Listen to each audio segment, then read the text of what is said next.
house rules. This session will be recorded and live streamed in YouTube channel of Pesticide Action Network India. It will be also available in Pesticide Action Network India's Facebook page. Please turn off your video and mute yourself when you are not speaking. If you have any questions, please share that in your chat box so that we will have a open forum after all the presentations are done by the panelists, and all the questions will be addressed there. And also, if you would like to speak during the open forum, please raise your hand and wait for the facilitator to acknowledge you. Let us start. Before we get into our speakers, let me give you a brief background to the topic of this webinar: drone-based pesticide applications, implications on health and regulation. Recently, we see a lots of promotional activities regarding use of drone for pesticide application in agriculture sector. The Central Insecticide Board in 2019 has clarified that spraying of pesticides with the drone is illegal in India. It further clarified that aerial spraying of pesticides needed prior approval. However, various government institutions and drone companies seem to be encouraging such spraying activities nowadays. And recently, the Plant Protection Division of Department of Agriculture and Farmers Welfare has issued a standard operating procedure and approved a list of pesticide formulations for drone spraying. However, the relevant legislations and regulations on aerial spraying is lacking in India. Aerial spraying impacts a large area and is not limited to target pests. Weather and wind conditions add to spread of chemicals. Spray drift takes the fine hazardous chemicals beyond the range of application. Drones and unmanned aerial vehicles can be a dangerous tool for spraying hazardous chemicals in many ways. Application of chemical pesticides being the predominant mode of pest control in India, use of drones for pesticide application may end up in dangerous situation which the agriculture department or the farmers or even general population would not be able to handle or control. Exposure to people and ecosystem and environmental contamination are major concerns. In this slide, this webinar is organized. Once again, I welcome all of you. We have our panelists, Dr. Narasimha Reddy, Dr. P. Indira Devi, Ms. Sarojini Rangam, and Sri Jay Kumar, who will be discussing on various aspects of drone application in India. Our first speaker for this webinar is Dr. Narasimha Reddy. Dr. Reddy is a public policy expert, and he has been a passionate campaigner on environmental and developmental issues. He was a board member of IFOM Asia, member of the Cotton Advisory Committee and Advisory Council of Textile Exchange, a global non-profit.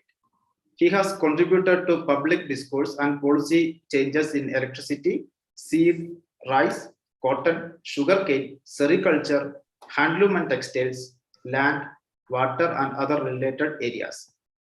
As an intense team player, he has built campaigns, advocacy programs, and policy change projects. He is an author writing on different subjects in regional, national, and international publications. He also guides students on their PhD and other research activities. I use this occasion to offer warm welcome to Dr. Narasimha Reddy. Reddy, please. Thank you, Dilip. You have not introduced my work on pesticides as well. But anyway, that goes back long, almost 20 years of work on pesticide poisoning in India.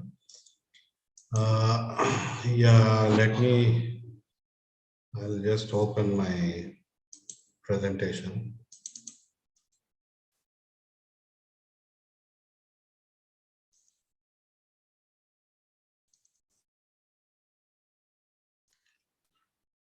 Okay, I'll speak in English and Hindi. Uh, of course, मेरा हिंदी उतना ठीक नहीं है, but मैं तो कोशिश करूँगा, क्योंकि अब ये और एक आदमी को का ट्रांसलेशन के लिए बुलाया, तो उसमें टाइम प्रॉब्लम होता है, इसलिए आई थॉट मैं खुद ट्रांसलेशन करूँगा। आपको ज्यादातर तो ये इंग्लिश का शब्द ही अपने को यूज होगा, यूज होता रहता है। फिर भी मैं तो कोशिश करूंगा दोनों भाषा में बताने के लिए। So thank you Dilip, I just open my presentation.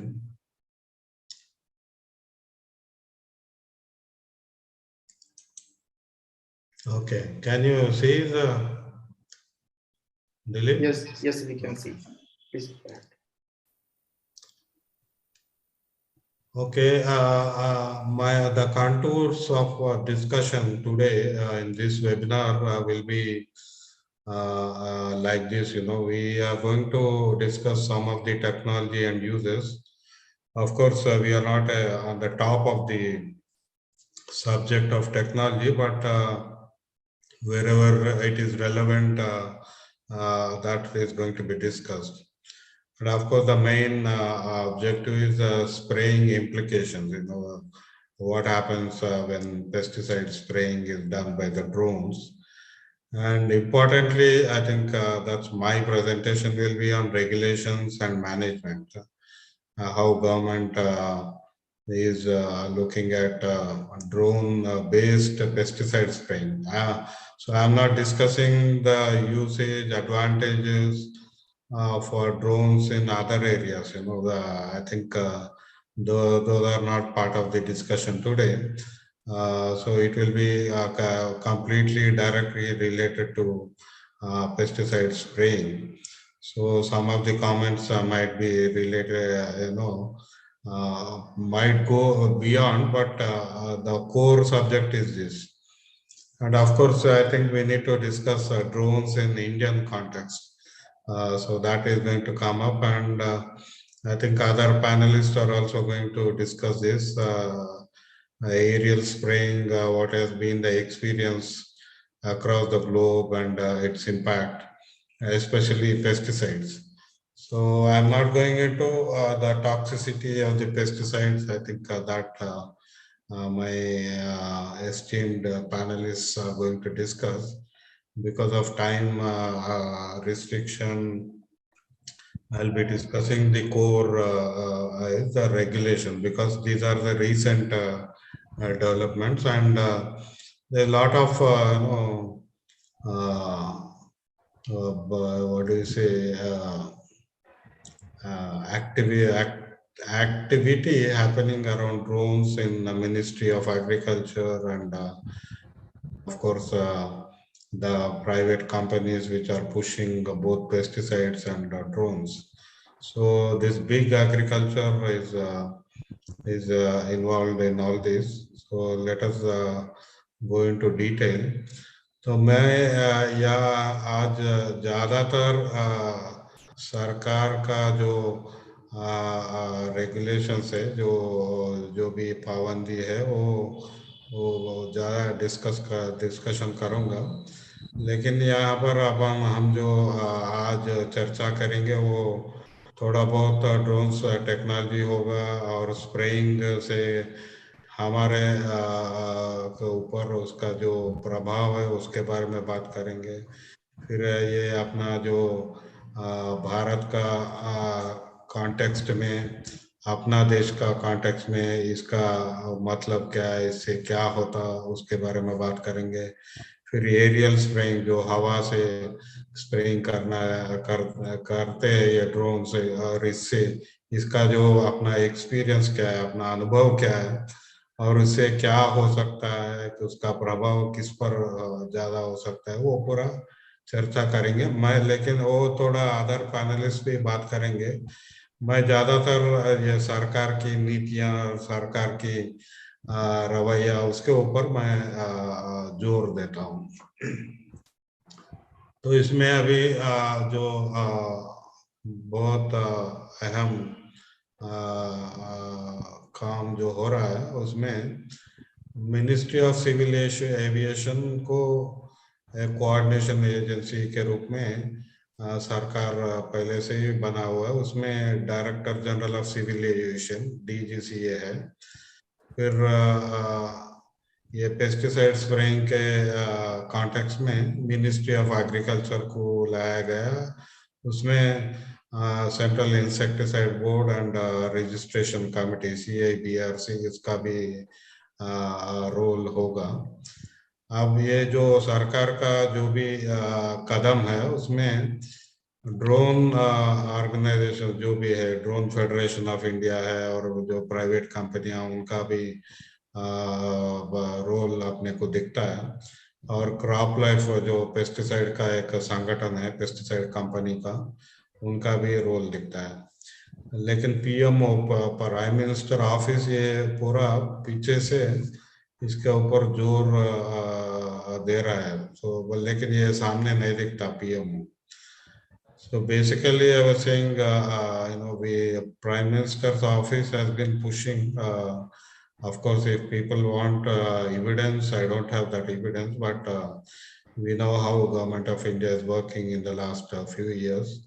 So mainly, government has identified Ministry of Civil Aviation to regulate drones, or act upon everything related to drones. And in that, Director General of Civil Aviation, I think they play a crucial role.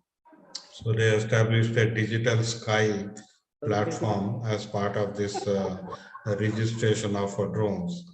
And in context of using drones in agriculture, Ministry of Agriculture and especially Central Insecticide Board and Registration Committee is involved. In fact, this role was brought because of our advocacy. Otherwise, I don't think it would have got any role in that. And if you can see this 4 or 5 legislations, this is what Ministry of Civil Aviation says proudly, that they brought drone rules 2021, and they amended it again this year, and they brought a national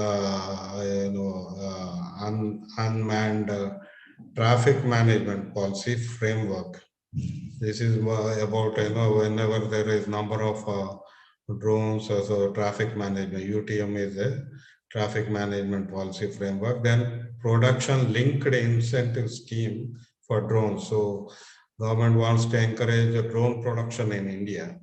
So for that they brought a production linked incentive for drones, and then there is a certification scheme for drones. So if you can see, all this began last year, and they were brought this year. So all this was done in a hurry. You can see that just within 2 years, government wants to build a complete ecosystem around drones. तो ये drone के बारे में जो 5 legislation है, जो सरकार का नीतियां है, वो drone ministry of civil aviation ये पिछले 2 साल में, ये इस साल और पिछले साल लाया गया है।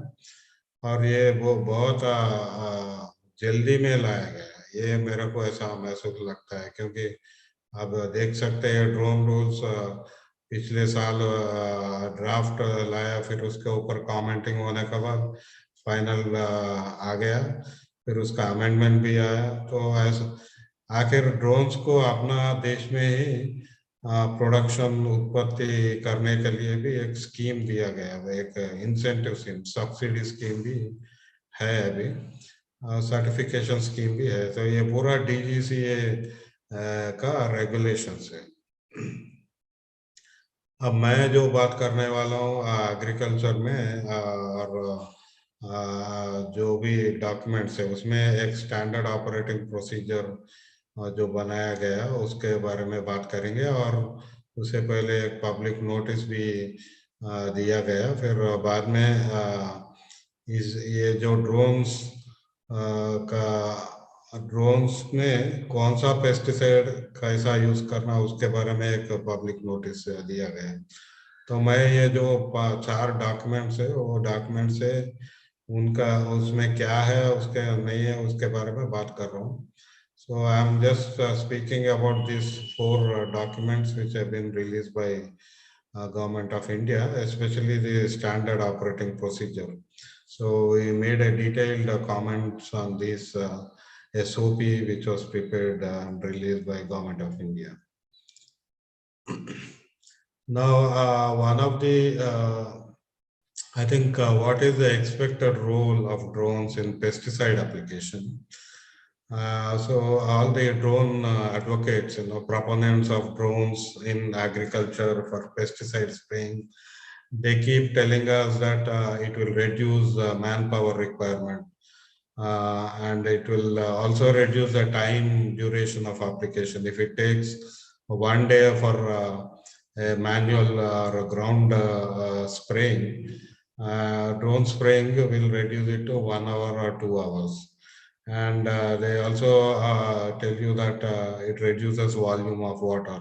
So and also chemicals, they say the quantity required for chemicals will also be reduced, and exposure will also be reduced, because the person who ground based spraying, that person is removed, and we have brought a drone in that person's place. So that way they are saying human being exposure is reduced.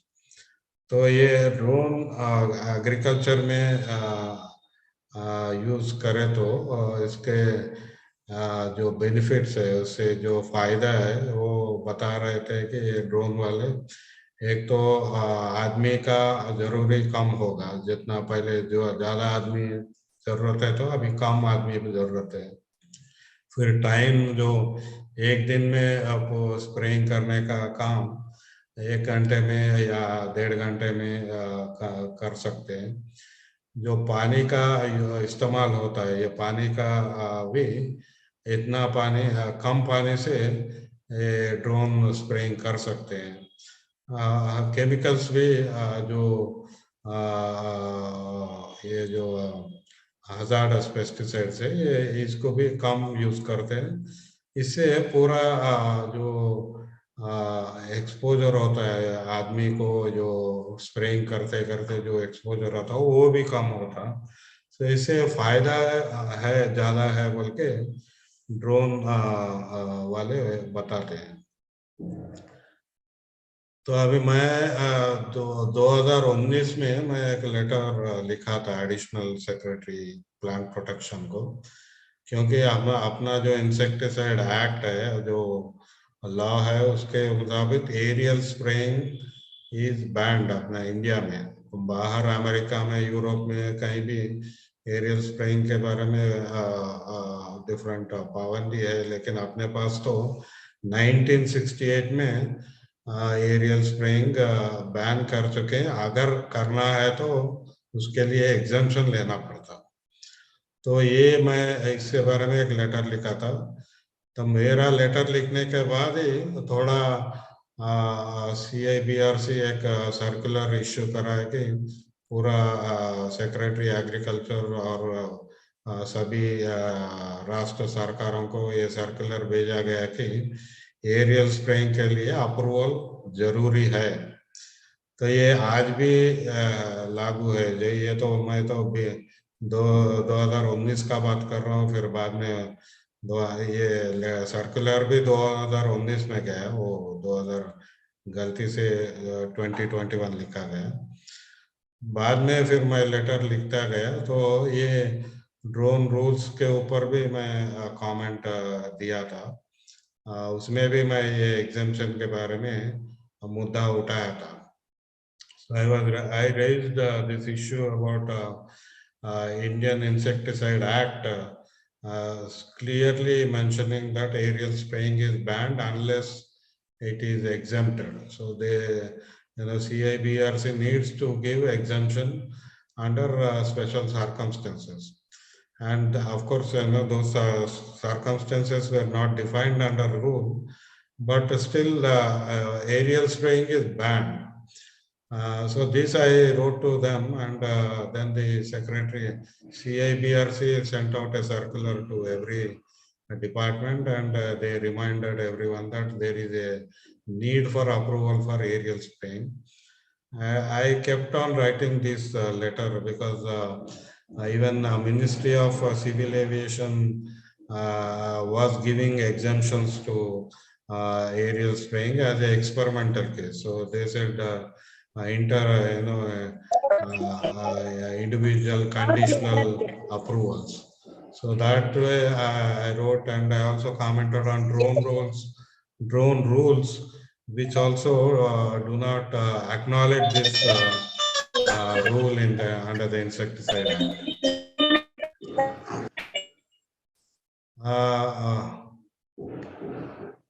Okay. Can you mute that person? फिर last year भाई मैं अगस्त में letter लिखा था. बाद में ये जो स्टैंडर्ड ऑपरेटिंग प्रोसीजर CIBRC एक बनाया 11 अक्टूबर को रिलीज करें. तो उसके बाद में भी हम लोग कमेंट दिए थे. So every stage I have been commenting and trying to remind the government that aerial spraying is banned in India. But even today, that violation is continued, and even the government of India, and especially Director General of Civil Aviation, they are allowing drones to operate to spray, despite a law saying there is a ban. I think this we need to note. आज भी केंद्र सरकार के जो भी है वो drone से एरियल स्प्रेइंग करना बैन है, लेकिन इसको कंसिडरेशन में नहीं ले रहे हैं वो लोग, and illegally they are allow कर रहे हैं कि ड्रोन से स्प्रे करने का. तो जहां भी आज भारत में ड्रोन्स के जरिए जो स्प्रेइंग हो रहा है वो इलीगल है, अगर एग्जेम्पशन CIBRC नहीं दिया तो ये CIBRC हम जो मुद्दा उठाने के बाद ये लोग ये स्टैंडर्ड ऑपरेटिंग प्रोसीजर का बात कर रहे हैं, लेकिन इसमें जो कमियां हैं मैं आगे बताता हूँ. So I'll speak about the lacunae and weaknesses in the SOP. In fact, how they are trying to circumvent the law which says there is a ban on aerial spraying in India. So the issues, what we have to look at is, one is of course technology. Now, technology type of drone is very, very important. The size of drone is important. Yeah. In the context of pesticide spraying, aerial spraying, nozzles are very, very important, because when the spraying is done through the drone, the nozzle, the quality of the nozzle, and its linkage with the kind of pesticide which is being sprayed, and the dilution factor.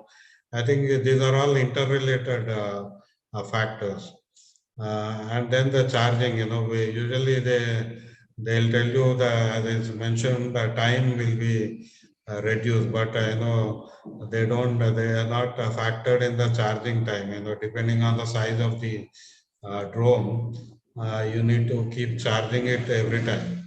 So that is again a big issue. And major issue is which we are raising is drift. Drift is, when the drone is spraying, the pesticide, whatever chemical is sprayed, that drifts because of wind and the speed of the drone. So, in fact, it's not only the natural wind. Sometimes, because of the drone, the drone, if it is a copter kind, they have four kinds of, fans moving, which lifts the drone. Because of those fans, also the drift can happen. So this drift means it does not go to the targeted area, but it just enters the environment freely. So this issue is one which been flagging. Second is security.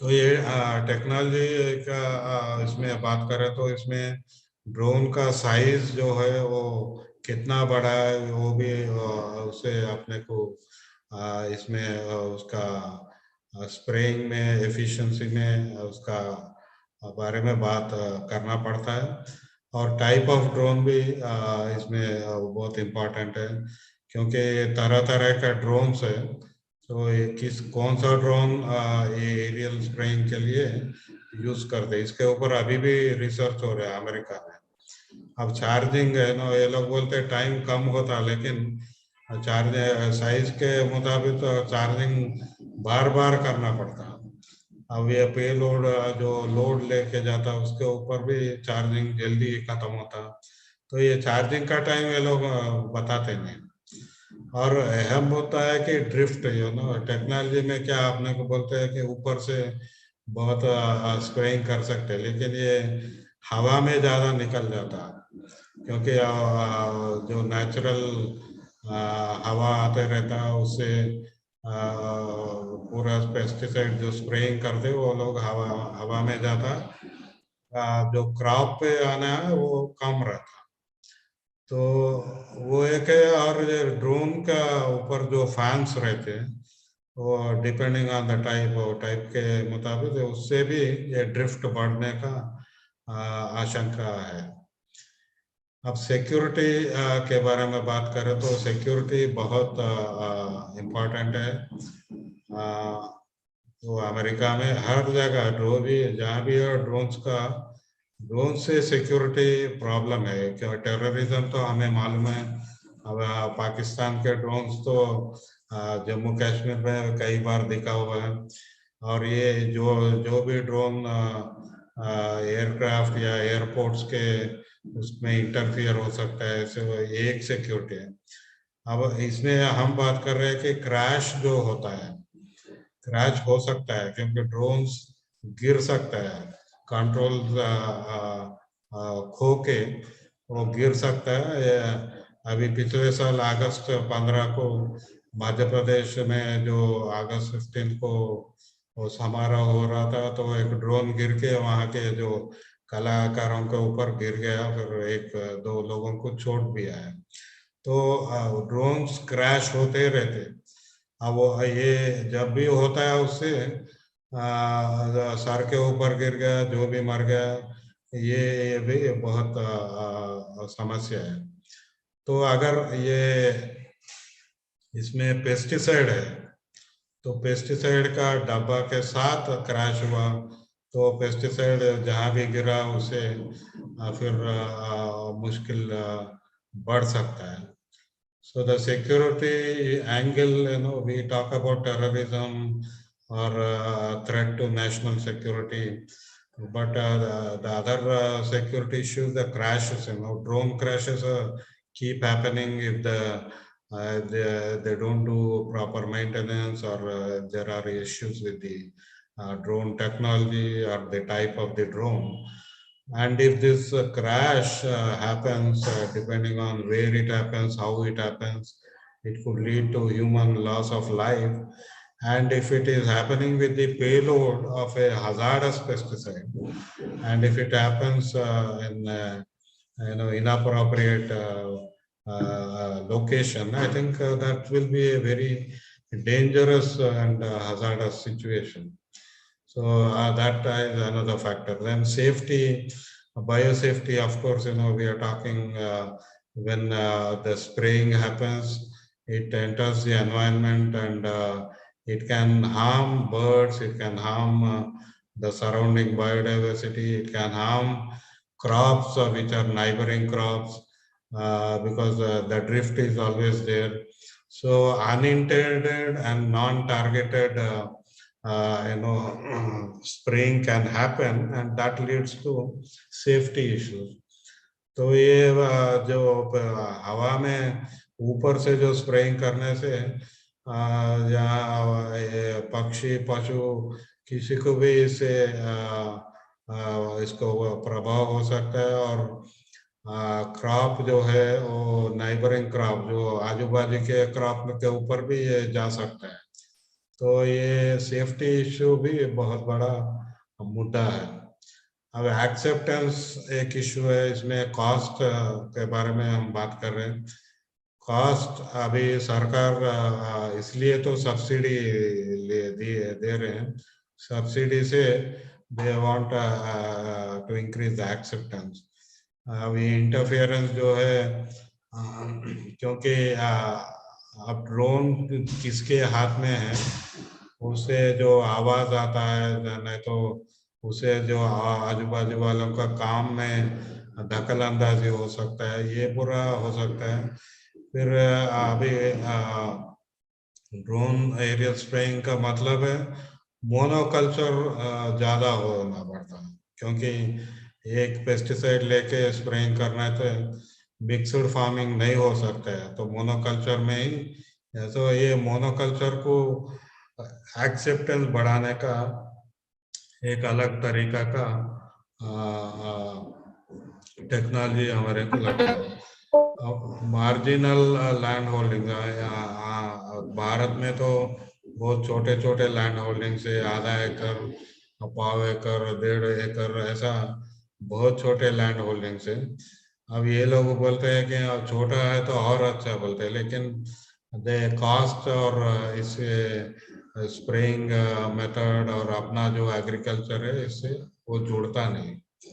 So acceptance is a serious issue because of the cost and the interference, because it interferes with other activities which keep happening in Indian villages. And of course, it perpetuates a monoculture because, mixed farming and then pesticide spraying cannot happen. And of course, India has a lot of marginal land holdings of half acre or less than half acre. So I think these kind of farming will have problems in accepting this drone technology. And privacy is a big issue. Privacy in farming, because each farmer would like to do the way they want to do farming, but when you want to do drone aerial spraying, this can interfere with that kind of farming. That's why government is encouraging cluster based farming, so that they can use the same one kind of seed, they want to use the same kind of technology. So government is trying to push this kind of technology which does not allow the farmer to decide what they want to do or they would like to do. And of course, individual privacy is also affected because drones keep moving around with a camera overhead. And Indian villages, we are all open, and a lot of activities are done in the open in the villages.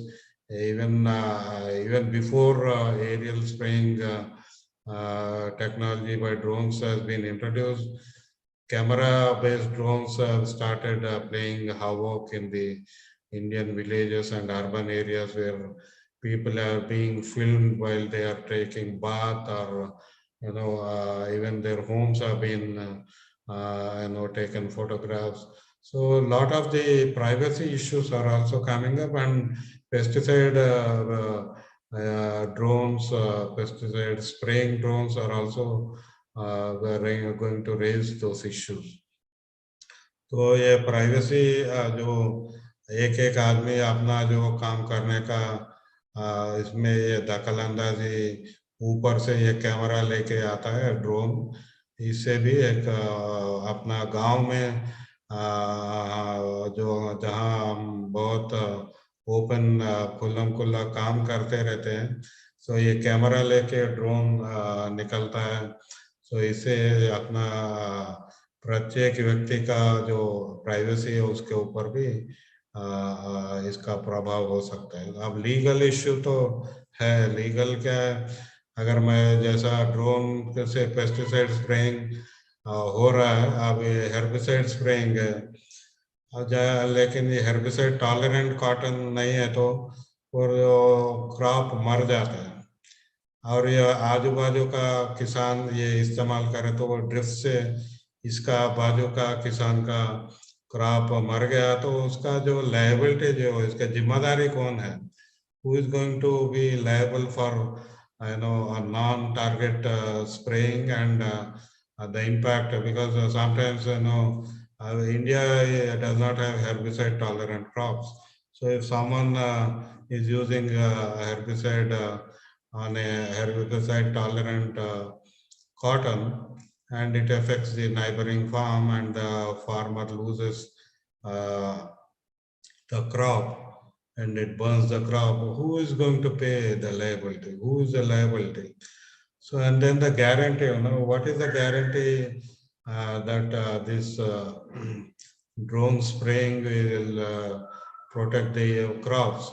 We have seen, seed, in the case of seed, there is no guarantee, and farmers, whenever they raise the question of quality, there is no compensation for them. Similarly, this technology which is being pushed, who is going to guarantee the returns from that technology? And accountability, of course, there is no accountability that we are going to discuss in the next SOP. So there are a lot of legal issues which are still in the open, and the government has not responded when we raise these objections on this. So the SOP itself is actually almost a 37-page document, but actual SOP, standard operating procedure, is only 5 pages, and within that, I think only 5 or 6 regulations which are important because they try to give some procedure for the farmers. Basically, it does not name any group or name any individual to whom this SOP is being recommended to. So whether it is saying who takes responsibility for this procedure to be implemented, I think that is not at all given in this. But I know the ministry is trying to tell us that by developing this SOP, they are responding to the Insecticide Act exemption. Under the Insecticide Act, they are giving an exemption based on this SOP. So I think this this is not proper, and in fact, SOP itself is a lot of lacuna are there. I have given at least a 20-page comment on this SOP. So one is the marking of the area. Whenever the spraying is done, they say the operator has to geofence it. So geofencing means I think the drone has to be calibrated to operate in the given area. And then they talk of buffer zone. But there is no definition of buffer zone. There is no standard parameter how much this buffer zone has to be and why the buffer zone. So what is this buffer zone and why the buffer zone? So there are a number of details which are lacking. So when you are talking of Indian context, where the 5-acre or even 10-acre farmer, if at all they are going to use their drone, this geofencing means what is the buffer zone in a 10-acre farm? Are they saying it is just a percentage of the 10-acre farm, or all the border, 1 meter by 1 meter or something, some kind of parameters. All these are not given, and they leave it to the drone operator. Now, drone operators, they completely are oblivious to pesticides and farming. They know only how to operate the drones, but the responsibility of geofencing, buffer zone is all given to the operators. The operators shall use only approved insecticides. Now, this again, gives a leverage of over the farmer. Instead of farmer deciding what kind of pesticide they can use, depending on their experience, now they are saying operator will use approved insecticide. So this is where I think again the farmers' sovereignty is taken away. And you can see this word washing decontamination. So I said, what is this word washing decontamination? And first aid facilities shall be provided by authority. So this word itself is very vague. I mean, if it is saying washing comma decontamination, so washing what and what is decontamination? Decontamination of what is again undefined. So is it about decontaminating the drone or the area or the buffer zone? I think again the vague language is used here. Animals and person not connected with operations shall be prevented from entering such areas for a specific period. So they are saying that if a drone operator comes and starts a drone aerial spraying, the animals or persons will not be allowed to enter into that area. Now, again, in a rural context, Indian rural context, how this is possible is again a big question, because most of the times, villagers or animals, they keep moving through the fields because they have to reach their field or they have to go to their grazing area. So, how long will they prevent it? If they are going by the labeling, where which says a particular pesticide says no one should enter that area until 15 days or 10 days. There's a period for each of the highly hazardous pesticides. So again, there is no congruence between this labeling and this SOP, which says it should be prevented. Sorry Hindi में बताने का ये जो drone operator आया तो जो spraying करने का हवा में कितना स्प्रेइंग करने का जो एरिया है, वो एरिया बफर जोन के बारे में बात करता है, लेकिन वो बफर जोन कैसा, कौन करता है, कितना है। अब हम 5 एकड़ का एक जमीन लिया तो 5 एकड़ में बफर जोन कितना रहता है, क्योंकि किसान हर जगह यील्ड के लिए हर जगह प्लांट लगाता है। हम देखे कि बीटी कॉटन में वो बफर जोन वो निकाल दिए, तो बफर क्रॉप, तो ये बफर जोन कितना होगा, ये बफर जोन से क्या प्रिवेंट हो सकता है, ये इसमें के बारे में कुछ भी जानकारी एसओपी में नहीं है। तो और ये डिकंटामिनेशन पूरा ऑपरेटर्स करना बोले। हालांकि जो ड्राफ्ट एसओपी में अगर कुछ इमरजेंसी है तो इमरजेंसी का रिस्पॉन्सिबिलिटी ड्रोन ऑपरेटर्स पे लगाया गया था, लेकिन वो क्लास को निकाल दिया फाइनल नोटिफिकेशन में। So I don't know why the emergency plans, or whenever there is a crash or whenever there is a pesticide poisoning, I think these are all emergencies, and there was a clause which says that's the responsibility of the operators, but then that was removed probably because of pressure from the drone companies or pesticide companies. So who is responsible again is not there. और जो spraying करते time जो area है उसमें जानवर को और दूसरे बाहर के आदमियों को अंदर मना करना, आने के लिए मना करना बोल के ये बताते हैं। लेकिन वो कैसा करते हैं, कितना देर के लिए करते हैं, क्योंकि गांव में लोग आते जाते रहते हैं अपना अपना खेती के लिए, इसका खेती से जाते रहते। तो ये पूरा कैसा करते, कौन करेगा, ये पूरा एक हेजी सिचुएशन में है। And this is a very important. They say all aerial operations shall be notified to the public not less than 24 hours in advance through competent authorities. And next one, it says a written intimation has to be given to Gram Panchayat and Panchayat Samiti.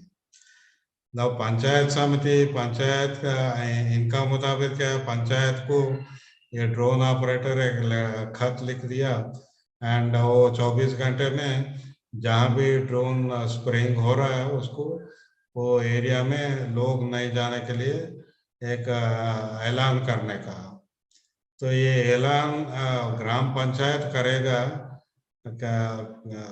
24 घंटे में देना।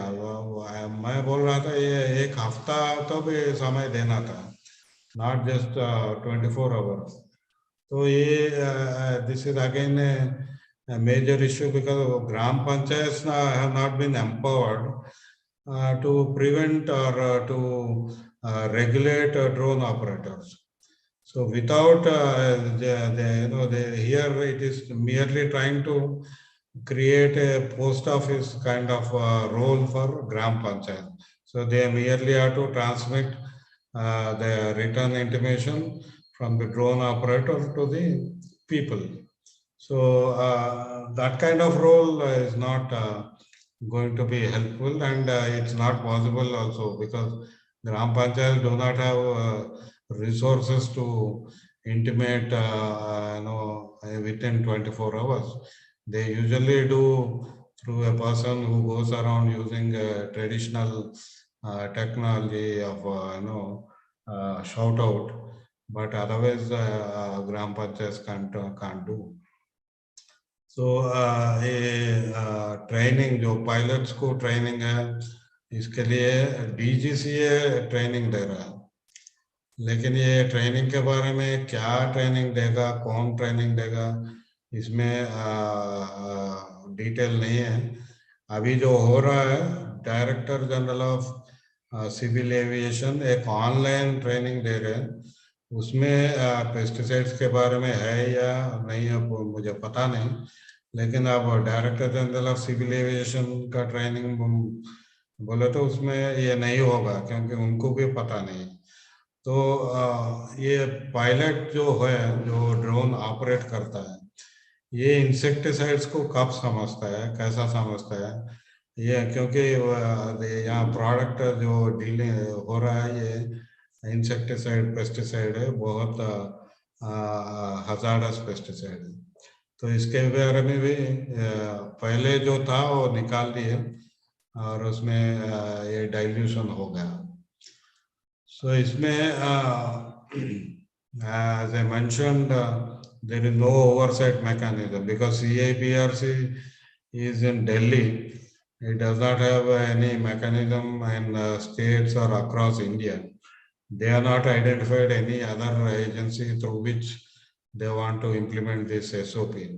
And importantly, the title says this standard operating procedure includes forests, non-cropped areas and more, plus etc. Again, Central Insecticide Board is related to insecticides and it works under Insecticide Act 1968.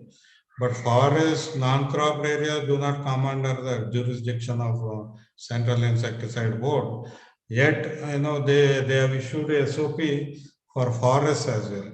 So invariably, we can see that government intends to use drones everywhere, not only crops, not only agriculture fields, but everywhere, forests, non-cropped areas, and anywhere. So it could be urban areas, it could be residential areas, anywhere they can use it using this standard operating procedure, which is again a serious violation.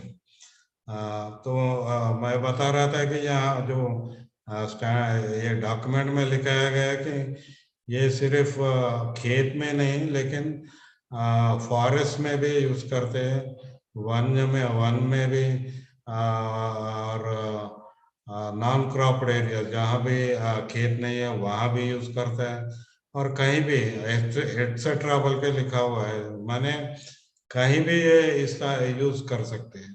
पूरा भारत में कहीं भी residential area हो सकता है, गांव में हो सकता है, या गली में हो सकता है, कहीं भी यूज कर सकते हैं। या ऐसा ऐसा लैंग्वेज लिखने से हमें पता होता है कि सरकार इसके बारे में बहुत गहराई से सोच नहीं किया है। सिर्फ कंपनी और ड्रोन्स के लिए ये एसओपी बनाया गया है, और हमें हम जो मुद्दा उठा रहे हैं उसको एक डाइवर्शन के लिए एसओपी बनाया गया। अब इसमें और एक है, एसओपी बनाते बनाते ये ड्रोन इंडस्ट्री के साथ बैठ के ये बनाया गया। यहाँ 10 एक्सपर्ट्स ड्रोन इंडस्ट्री और पेस्टिसाइड इंडस्ट्री के उनके साथ बैठ के एसओपी बनाया गया। ये जो फायदा मंद है, ये एसओपी बनाया तो वो लोग फायदा होंगे, लेकिन इसमें किसान या किसान संगठन किसी को भी बुलाया नहीं गया और उनसे भी बात हुआ ही नहीं। तो इससे मतलब है कि ड्रोन बिजनेस बढ़ाने के लिए सरकार का नीति आया, लेकिन ये किसान के लिए, किसान के हित में नहीं लाया गया। So this was not brought basically to help farmers, but to help drone industry, and that's where conflict of interest is there. At least 10 experts, so-called experts from drone industry and pesticide industry were constantly consulted when this SOP was developed. But farmers or farmer organizations or NGOs like us, the research organizations, none of them have been consulted on this. And basically when they say standard, there is no standard in this, because the word they keep using is appropriate. So nowhere there are standards within this document. Even though it says standard operating procedures, there's nothing standard in this. So प्रामाणिकता जो बात कर रहे हैं इसमें, यहाँ एक भी प्रमाण के बारे में बात नहीं है। अप्रोप्रिएट का शब्द बहुत यूज हुआ। अप्रोप्रिएट माने जहाँ लोकल में ड्रोन ऑपरेटर अपना मन से अपना हिस्से से जो बनाता है वो अप्रोप्रिएट हो गए। सो ये जो रिसर्च के बात हो रहा था, ये पूरा अपने को इसमें वो रिसर्च का फायदा इसमें आया बोल के अपने को समझ में नहीं आता। Fixing the level of parameters, even okay, this was done now, SOP, but it does not mention, okay, over next 5 years, we will develop, these are the parameters, they will try to fix this. Even that is not done. So they give that the language is as if this is a permanent document for drone operators. So the biggest thing is I keep mentioning drone crash. Drone crash is a reality. It's not a rare event. It keeps happening, and it can happen anytime and every time. And wherever it happens, we are not sure what kind of impacts. It can lead to, Bhopal gas tragedy kind of tragedies as well, because it depends. If the drone with a payload capacity of 20 liters crashes with a highly hazardous pesticides, and the fumes spread if those fumes spread and the vapor spread, maybe people are going to be affected severely. So it all depends where it crashes and how it crashes. So drone crash is a reality, but this SOP does not even mention how to deal with those regular happenings. These are not emergencies, these are regular happenings. Drift is, of course, a continuous hazard, and of course, there is nothing on drift as well. So they approved pesticide, 477 pesticides have been approved for usage on drones. And this notification came in April. So our team tried to analyze this. So we can see 253 formulations which have been approved. They have single active ingredient, and 139 formulations have more than one active ingredient. And of course, a few biopesticides have been identified. तो ये drone के जरिए जो spraying होना है उसको उसमें 477 formulations को गवर्नमेंट नोटिफाई किया है. ये बोलते हैं कि ये फार्मुलेशंस इसमें यूज करना है. तो उसमें एक्टिव इंग्रेडिएंट्स के बारे में हम लोग थोड़ा एनालिसिस करें. हाईली हजार्डस पेस्टिसाइड एनालिसिस भी हम लोग की है. तो 477 में 134 जो है they qualify for highly hazard, क्योंकि इसे बहुत ज़्यादा विष स्प्रेड होता है. सो ये 134 प्लस 80, ये active ingredient, number of active ingredients, इसमें जो फार्मुलेशंस में जो और भी मटेरियल मिला हुआ रहता है वो भी हजार्डस है. तो 134 and 80, I think together these almost 200 plus are very highly hazardous pesticides have been identified for drone based spraying. And you can see 19 pesticides, active ingredients which were banned in other countries, they are also approved, and 28 formulations which are banned in other countries, they are also approved. तो हम देख सकते हैं कि 50 से कम formulation जहाँ और दूसरे देश में बैन हुआ है वो यहाँ पर अप्रूवल दिया गया है. तो ये highly hazardous pesticide drone spraying से हमारा जो भारत में जो ग्रामीण प्रांत में जो अभी जो समस्या हो रहा है उसका दुगना तिगुना बढ़ने का परिस्थिति आता है because of drone spraying.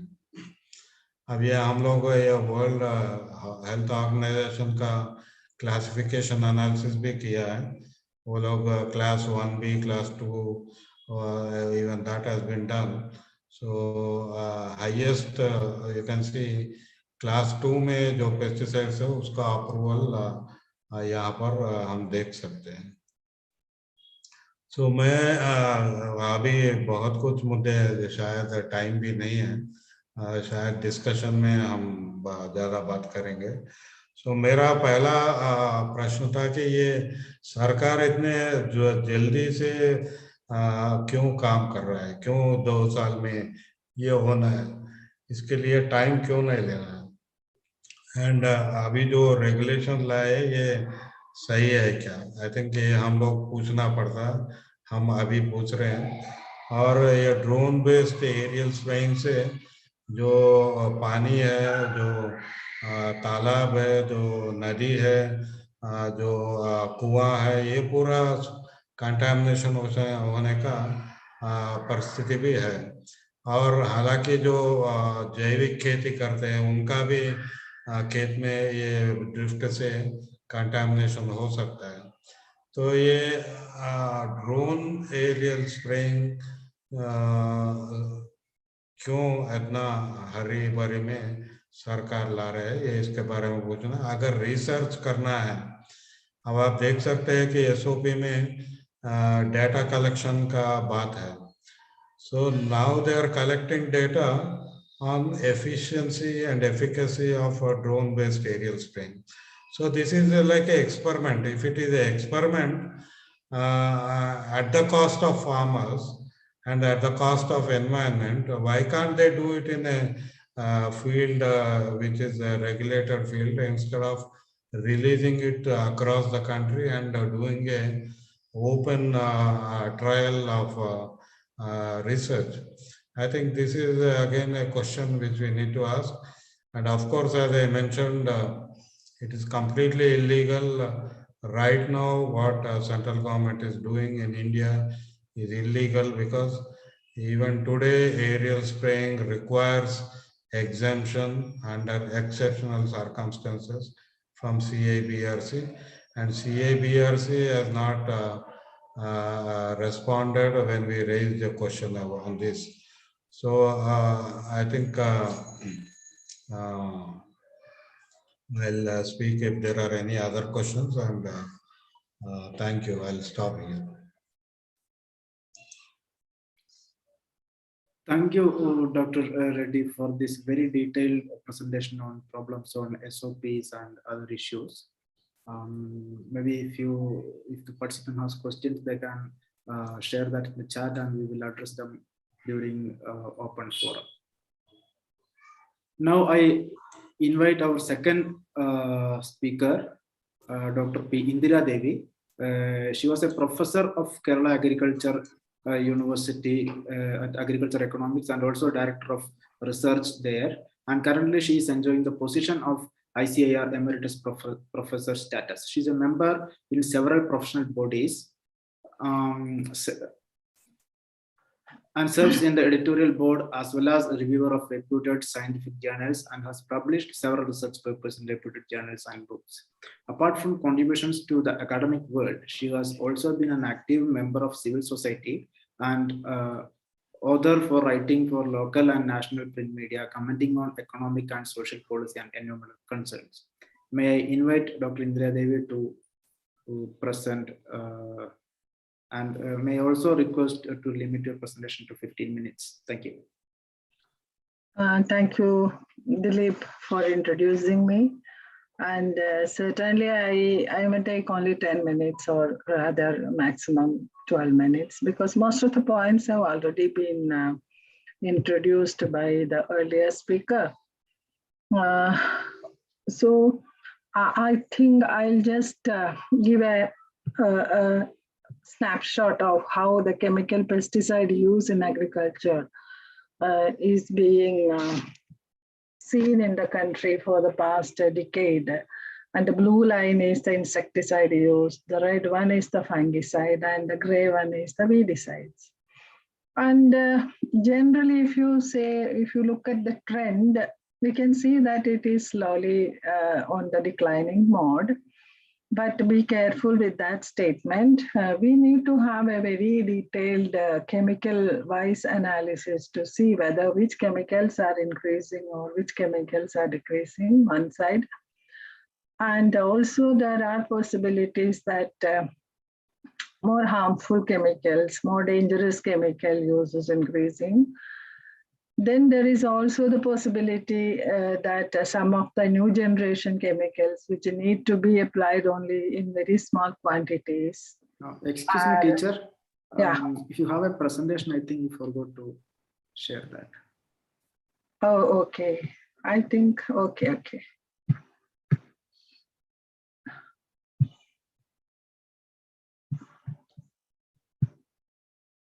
Yeah, can you see this? Yes. Yeah, okay. Yeah, please make it bigger. I'm sorry, I forgot. Yeah.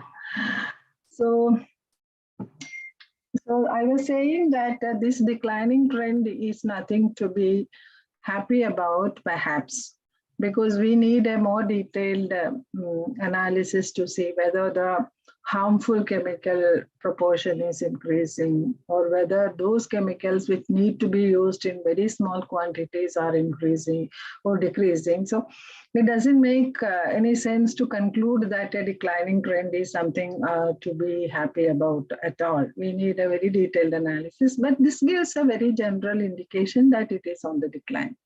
Yeah, teacher, excuse me, can you make it full screen? Thank you. But if you look at, I just collected the data on the cost of insecticides across the states of India. It is based on the report of the cost of cultivation studies by the Commission on Agriculture Cost and Prices. So if you look at the two graphs, you can see that in most of the cases, the cost on insecticides is increasing. The blue graph is for 2014-15, and the orange one is for 18-19. So even during a very short span of time, there is an increase in cost of insecticides at farm level. This is at per hectare level. That is what the farmer incurs. So invariably, what I am trying to say is that, and of course, this figure shows the proportion of different crops in the share of total pesticide consumption. And as all of us know, the cereal crops consume a very large share, followed by vegetables, pulses, oil seeds, etc., etc. So what I was trying to say is that we know that there is an increasing level of cost on pest management investments, which include the cost of the chemical as well as the application charges. And some of the earlier studies which I did in Kerala condition showed that sometimes it is even the cost of the chemical is something between 40 to 45%. And the rest is the application charges. Of course, in Kerala, the labor wage rates are relatively higher compared to the rest of India. But as in the case of other sectors of agricultural operations, like transplanting or harvesting, we know that mechanization has been a very rapid move across the states of India, because the labor availability in agriculture is on the decline and corresponding increase in wages. So the labor cost alone consumes a substantial share, and also the share of family labor in agriculture sector is also coming down. So naturally, we may have to opt for mechanization in all the sectors. And one of the papers I was reading says that the global annual growth of application of unmanned aerial systems, that is the drones, is as high as 85 to 92%. And I do believe that this will be true because the pace of mechanization in pesticide application will also be on the very high rate. So this is something which we have to understand and acknowledge, or we have to face the fact that people will be going behind the drones. And there are several advantages that the media as well as even the scientific community highlight, and some of them are true perhaps, even though personally I'm apprehensive about some of the claims. Faster, we all agree. I'm not taking too much of time explaining everyone because these things have already been explained. Cost effectiveness, I'm a little bit apprehensive because I haven't come across any field level study which was properly conducted to compare the cost effectiveness between manual and drones. So I am, even though that claim is made at different levels, I'm a little bit, I cross my hands at this point of for this statement. And all the other statements, it is true. The exposure of the applicator, I underline the word applicator, to the chemical is avoided. It is confined to, even if you really require, it can be confined to infected areas alone. Technically, that is correct. And it avoids crop damage due to human intervention at the field. And technically, it is possible to have a uniform spray and increased efficiency.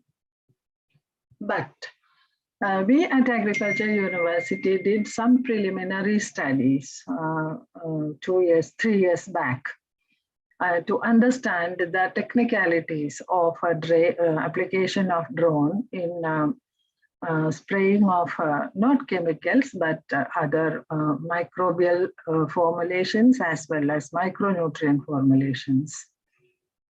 So some of the basic apprehensions or some of the areas which we found worth researching further is that the drift is highly influenced by of course, the wind velocity, then height at which the spraying is done, and the nozzle type of the drone. So I understand that there are 2-3 types of drones, and the nozzle types also differ between them. So it's the nozzle type that primarily decides the droplet size. So there is variability between the drones in the droplet size. So basically the wind velocity, height of spray, that activity, and the nozzle type decides the drift. So we were very much concerned about the drift because all of you know that Kerala is a densely populated state, and our demarcation between the farmed areas and human settlements are very thin, or rather there is no demarcation perhaps, and it is a continuous stretch of water bodies. So the chances of drift and externalities, that is damage to or pollution to the water bodies throughout Kerala, because most of these water bodies are interconnected as well.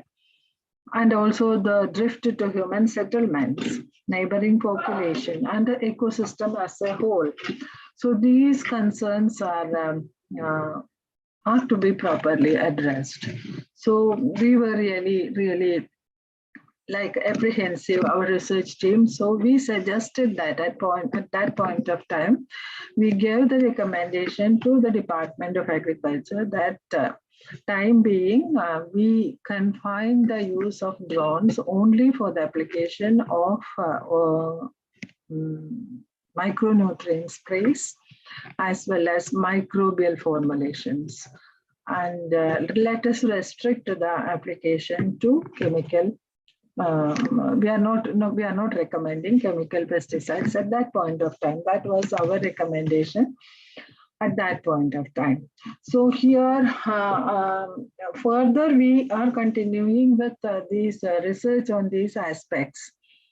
And actually, like it's a little bit expensive, as all of you know, but still, we find it a little bit difficult to adjust these 3 factors to arrive at a particular standard protocol or a prescription with respect to a particular chemical for a particular crop. Because we know that even though there are what is known as label claims for chemical pesticides, at ground level, these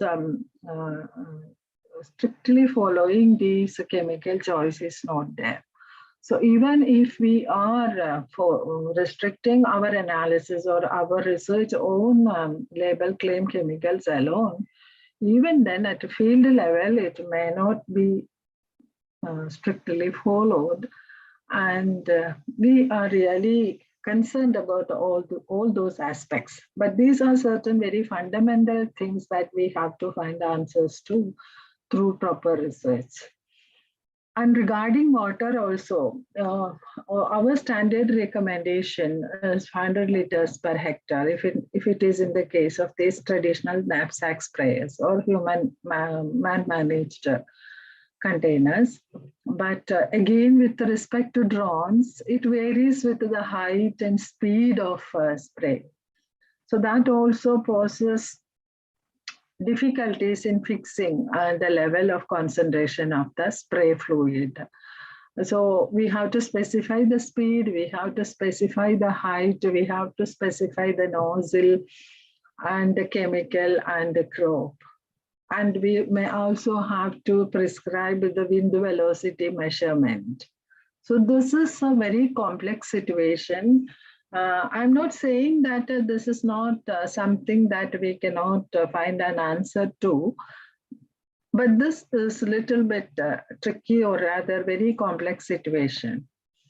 And again, the cost economy or the economics, I am not making a statement right now, because I would like to get very specific field level studies to come up with a conclusion in this regard, because in Kerala right now, I don't find much difference between the hiring charges between the manual as well as the drone. But of course, there may be savings in the chemical, which I think we have to find out through field level studies. So when I say that KU prescribes only application of bio inputs, and all our KVKs are also sticking on to this prescription right now, and only for paddy.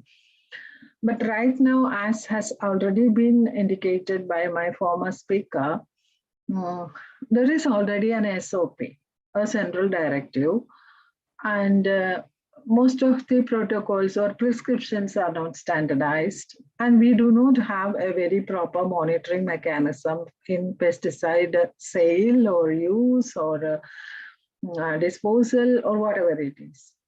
So right now it is confined to the paddy fields, which is wetland paddy in most of the cases. So the chances of water bodies getting contaminated is very high. That is one concern. The second, perhaps more serious concern, or rather equally bad instance, is that of the use of drones in plantation sector in Kerala or in most of the South Indian states or northeastern states.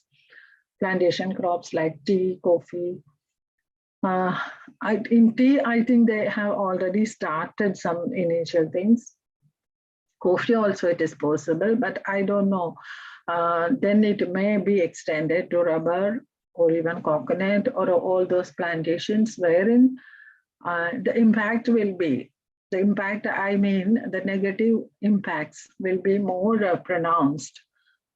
And because most of these crops, especially tea, coffee, cardamom, black pepper, all those things are grown in the very fragile ecosystems. And when we are talking about, again, this point was already mentioned, like there's no training as to these formal training in crop management to these operators of drones. Most of them, I understand, are technically trained on operating the drone. They have no exposure to the crop management protocols or even the environmental science. So I'm just restricting my presentation with some suggestions because I think it is better for us to accept the mechanization and use of drones for many other purposes, which we do welcome. But with respect to the application, pesticide application matter, we should have a research, a very detailed research for standardization of the protocol with respect to the type of the drone, height, nozzle type, dose of the chemical, crop, chemicals, and one more point was that the speed of the equipment while spraying. Until then, it is ideal or it is safe to restrict the use to the spraying of bio inputs and botanicals. That is one suggestion. Then the second one is that these operators are to be given some formal training, certificate courses, and may be declared as certified pesticide operators. So that I think these things can be included in the new pesticide management bill. And these certified pesticide operators there are certain duties, responsibilities, as well as they will also be liable for the damages. And it is also advisable to have a formal sanction from local agricultural officer. I know that there is some suggestion on these lines in the SOP, but the monitoring is also to be made compulsory. The local agricultural officer should be there to monitor. He can or she can also entrust some of her junior officers who are also technically trained, but the responsibility rests with the local agriculture officer. Then the third one is that we should have monitoring studies to see what is the drift, what can be the long-term effects of drone application in the pesticide application sector. What is the extent of pollution in air pollution, water pollution, and also the residue levels in the animals, the livestock, and also human health effects. So these are some suggestions. While we accept the mechanization in a very important sector, these are very serious concerns which we have to address. And some of these concerns are equally applicable to the existing situation where the whole application is unmonitored. See, and even some of the concerns which I have raised regarding those and all, still it is there when we are using the manual operators, manual sprayers. But here the impact, the chances of impact can be much more due to the drift factor. Okay, thank you very much. Thank you, teacher, for this wonderful presentation highlighting the field level challenges of using drones, its practical issues, gaps in research and monitoring as well. So thank you so much for presenting.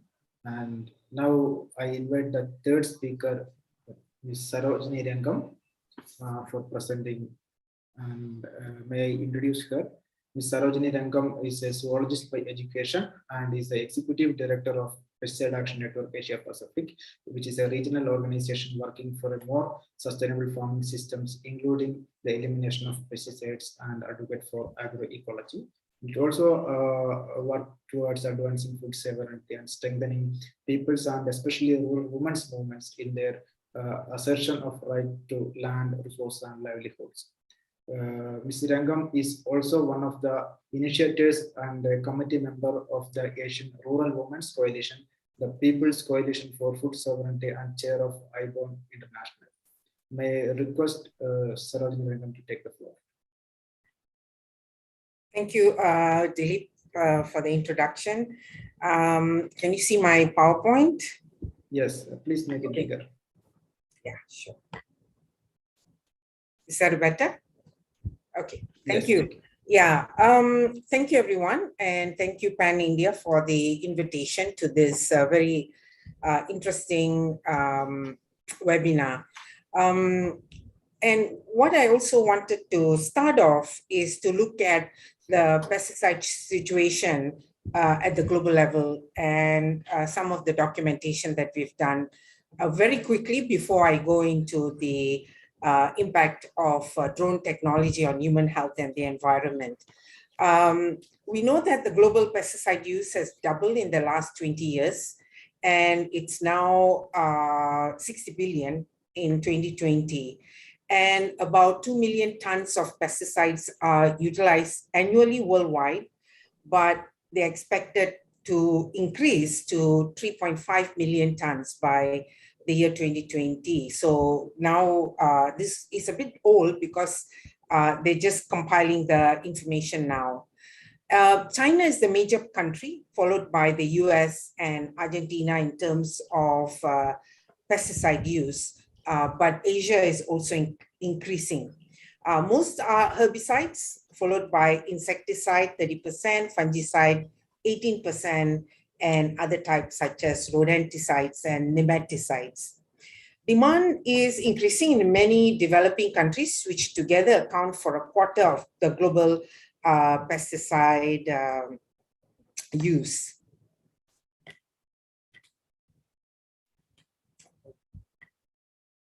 Okay.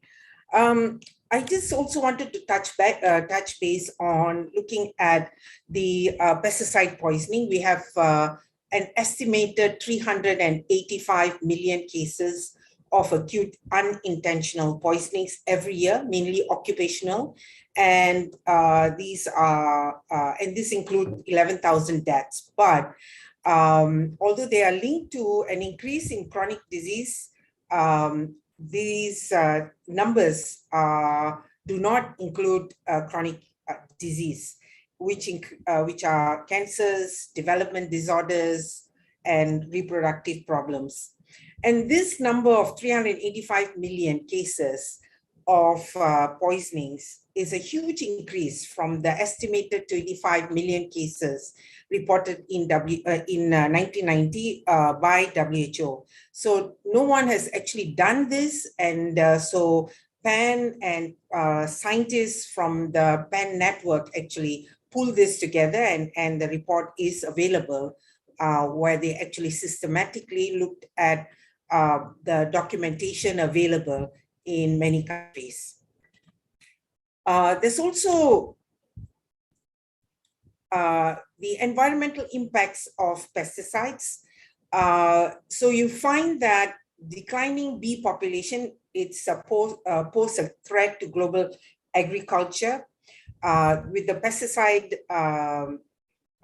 we are seeing the bee populations, major important pollinators under threat. And if you look at it, one treated corn seed contains enough neonicotinoids to kill 80,000 honeybees. And that's, we are basically destroying our environment, our pollinators. Bird populations have declined 20 to 25% because of pesticides. There's a loss of biodiversity, 75% loss of flying insects, waterways, massive contamination and loss of aquatic life, contamination of soil, and loss of soil biodiversity. And what is happening is ecosystem disruption. And so we lose a lot of very important aspects of predators and biological controls, ecobalance, and often that is because of the pesticides that we use in food and agriculture production. Children and pesticides, we have 108 million children engaged in agricultural work globally, and they regularly work in the fields during or following the spring season when levels of pesticide residues are high. 4 to 5 times the amount of toxins from a given source is absorbed by children compared to adults. And in August 2016, the Special Rapporteur on Toxic Buzzcode, Tunchak, issued a report describing the silent pandemic of disability and disease associated with childhood exposure to toxics and pollution, and explaining the obligations of states and the responsibilities of business enterprises to protect against such exposure. So children are also much affected. And if you look at the chronic effects, they are, there's a lot of documentation showing that children's health and intelligence is being affected badly in terms of their pesticide exposure. Then we have the double standards. So this is very rampant at the country level and with big transnational corporations. Recently, PAN Germany found that Germany exported 9 pesticides which are not approved for use in the EU, including the pesticide cyanamide acetochlor, and tepraloxidine, which are listed by the EU as carcinogenic and toxic to reproduction. And it also exported, tons and tons of pesticide ingredients, including inert gases. So this is what's happening, that still the dumping of pesticides from the north, from developed countries to the developing countries is still happening. And we can see that some of the big companies, Syngenta, for example, have 51 of the 122 pesticide active ingredients, which are not authorized for use in its home country, being exported.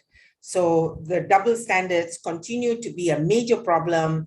And we are also finding that as the restrictions and the regulations are tightened in terms of double standards, the dumping, the exports of banned pesticides, the companies are now moving their operations elsewhere, particularly they're exporting active ingredients, and not the formulations, so that it can be formulated elsewhere. There are some loopholes in the French regulations, which is stopping the double standards, but it allows the continued exports of active ingredients, but not the formulation. So they are using the loopholes to move operations elsewhere. So this is the normal use of pesticides in Asia. It goes everywhere. And this is the reality of what's happening on the ground. And then who profits? In terms of pesticides, we have the top 4 pesticide companies that control 70% of the market of pesticides. And those are Bayer, Syngenta, Corteva, and BASF. So basically Bayer bought over Monsanto, and Corteva is the merger of Dow and DuPont, the 2 big US corporations, pesticide corporations. But the same companies are also controlling the commercial seed market, which is the top 4 controlling 67% of this commercial seed market globally. And you can see that the control and the consolidation and the mergers are continuing with less corporations at the top in terms of the market shares in agriculture and food sector. Use of drones, unmanned aerial vehicles, according to the industry, and some of you, the previous panelists have talked about this. According to the industry and proponents of drones, drone technology, it's supposed to reduce operator exposure compared to knapsack spraying applications, and it's supposed to be precise application. But none of this is confirmed, but we know there are major issues, and some of it has been shared already, but I just want to emphasize some of these human and environmental impacts. In terms of human health impacts, the OECD did a report evaluating drone technology and the impacts. And one study that they looked at showed external residues on drones were 5 times higher compared to an air assisted sprayer. It looks like this, the air assisted spraying, but it's what they use in monocultures, as Dr. Reddy mentioned, and this continues to be a major problem in terms of drone technology, because the residues stay in the drone and the operator exposure is higher. This is also because they use higher concentration of pesticide solutions in drones. And so the operator exposure or the worker exposure covers both mixing, loading, and maintaining, cleaning, and transport. All of that in terms of the drone technology. So the drones have high residues, and so workers working with drones will be increasingly exposed. Oh, sorry. Then we have the bystander exposure, and this is also quite a major concern, as again, the use of more concentrated spray applications, and you're talking about huge hectares of application that takes place with the drone technology. And the spray qualities, which are very fine, also increases the risk of airborne drift. And I think the previous panelists talked about this. But what is also a major problem is that we know pesticides are a major problem and can be harmful even at low concentrations. So even exposure at very low concentrations can be harmful to the environment and human health, particularly in children and pregnant women, because that's the time when the fetus is growing and and need to be very much protected. So children and pregnant women are really at risk. And then there's also dietary exposures, and very few, when I was looking at the researching on this drone technology, one of the major problems was that there was hardly any information about dietary exposures. What happens, in terms of residues in the crops, especially the food crops or even fodder, which then gets fed to animals. Then we have the impact on the environment, the damage to sensitive crops, because some crops get damaged very easily. It affects natural enemies of pests, and the whole integrated pest management and farmer field schools that have been very important for in the 90s and until recently. This was a very important aspect of training farmers to understand the ecology of the fields, to really understand what's happening, and then to see which is predator, which is natural enemies, which are pests, so that the necessary actions can be taken. But with this drone technology, it's just more calendar spraying as before. It's going to affect natural enemies of pests. Pollinator populations like bees are going to be affected. The runoffs to nearby water sources, rivers, lakes, and the effect in aquatic organisms. So it's going to affect the whole environmental, the ecosystem and the environment. So it's going to be a major problem. The drift exposure higher, it's both human health and the environment. I think Dr. Reddy talked about the issue of privacy, but also trespassing and the damage to property and livestock. He talked about how the drone technology, the battery needs often is a problem. It needs to be charged. It's also like dropping from the sky, affecting people and property. And one of the things I just want to emphasize, the Universal Declaration of Human Rights, Article 12, which says that, there should be no interference with, his privacy at the time, they were not very gender sensitive, but privacy, family, home, and etc. So the drift and the toxic impact of pesticides will have this kind of impact on property and human health and the environment. Then the lack of information on efficacy.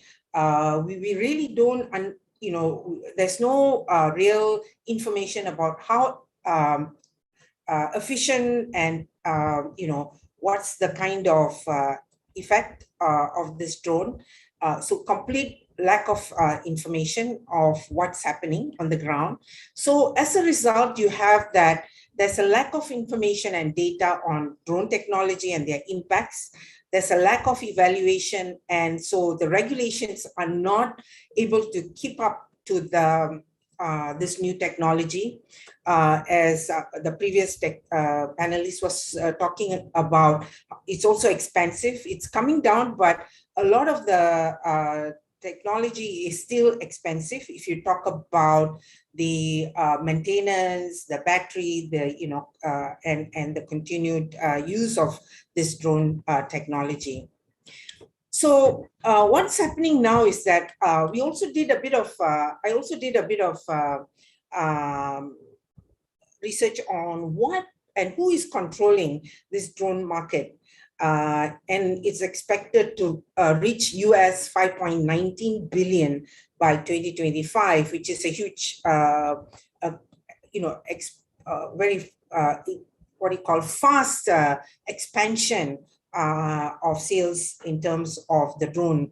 And a lot of it is the biggest producers and sellers of drones is United States, Israel, and China. And if you look at this, a lot of it is also military use, but there's also a lot of use in agriculture. So if you look at the number one, it is the DJI technology from China.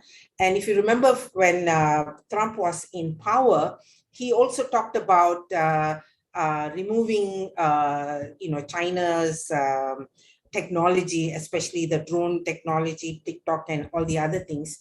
And so China was big seller of drones in the US. And so there are a lot of companies are now coming in to fill the space in the drone market in the US. So the first, because is DJI technology, China-based, AeroVironment, US, Israel Aerospace Industry, and then there's some from France, Germany, and Japan. So you can see that these are the big developed countries that, of course, China is a growing, developed, from developing, it's really growing very fast. So you find that these are really the big producers and the in the drone market, and it's going to be monopoly control again, and so the profits are going to be taken by these corporations. And I just wanted to focus on DJI a little bit because it's the biggest, and it's 80% of the world's commercial drone business, and it sells about 1 billion worth of drones to the US every year. It is Chinese state-backed company, but it's still privately owned, and so it's big. So what's the way forward? If you look at with all the health and environmental impacts of pesticides, and the drone technology is also, it's continuing to further intensify the impact of pesticides. So we would like to suggest to advance agroecology, not go into a technology that is just taking us back towards human health and environmental adverse impacts, but go forward in terms of agroecology, which is beneficial, and it should be pursued in the context of a thoroughgoing agrarian reform and long-term rural development. It's viable, it's pro-people, it's pro-planet alternative, and all these women doing agroecology from India to Laos, thousands of farmers are practicing agroecology. They are happier because they don't have this high cost in terms of inputs, and they have they're also able to feed their family, get good income because of agroecology. And but in order for it to thrive, it needs a reliable state support for production and extension services. and domestic market that will absorb locally agroecologically grown farm produce. And as I said, thousands of small food producers in Asia producing food and fiber through agroecology. So thank you very much. Thank you so much, Saro, for giving a detailed account on the global scenario and issues of drones and also drone marketing. And you also highlighted health and exposure risk, and also you highlighted agroecology as an alternative to go ahead. Thank you so much. Now we have the final speaker, Sri Jayakumar C. Jayakumar Chelotan is the director of Pesticide Action Network India and is a well-known campaigner as well. He has been part of campaigns such as Zero Waste, and he was in the forefront of campaign on demanding the endosulfan ban. Endosulfan is a notorious pesticide that caused harm to communities in Kerala and in some other countries as well. He has been engaged in international advocacy for chemical safety with a special focus on persistent organic pollutants, waste management, pesticide safety, biodiversity-based ecological agriculture, food sovereignty, and green livelihoods. Over to you, Jayakumar sir.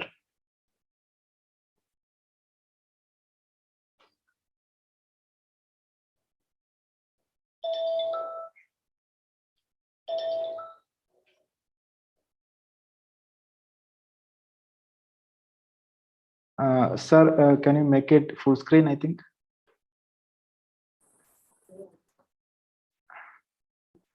Yeah.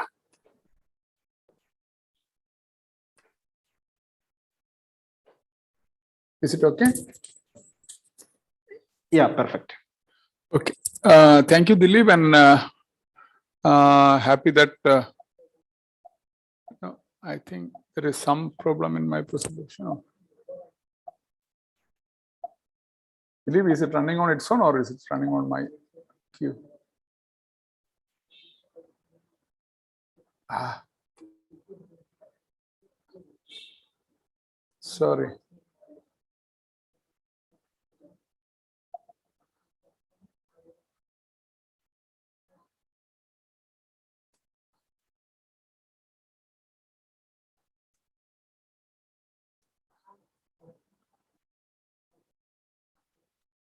I hope you can see now.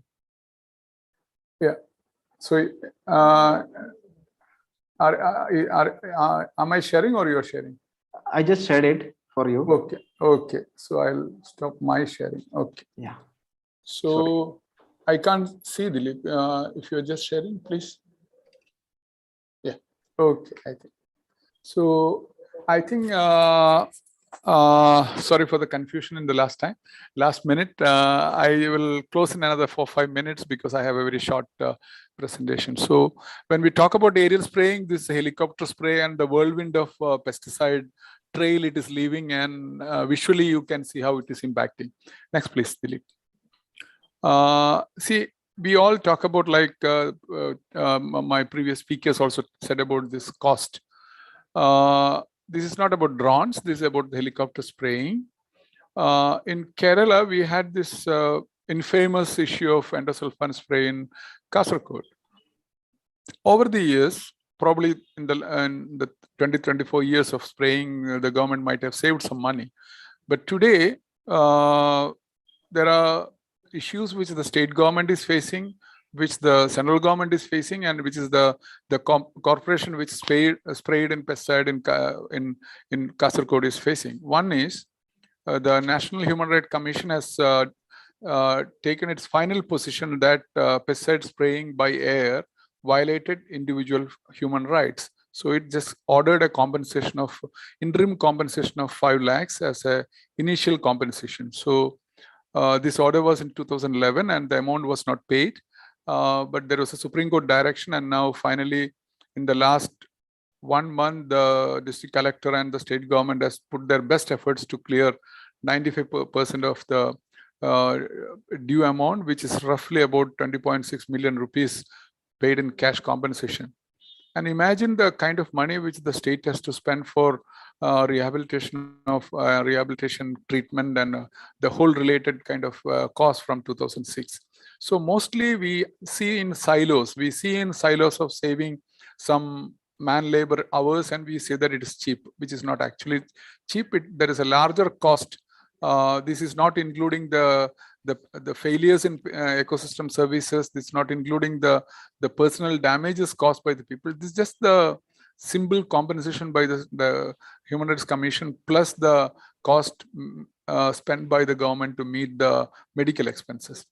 Similarly, you see the argument that the aerial spraying can cover wider areas or big areas, and it can control the pest in a big way. But the more areas you cover, the damage also, I mean, in that sense, become wider and bigger. So in Kasaragod, we see that from the boundary of the plantations, as far as 20 kilometers, was the kind of a drift which impacted on people.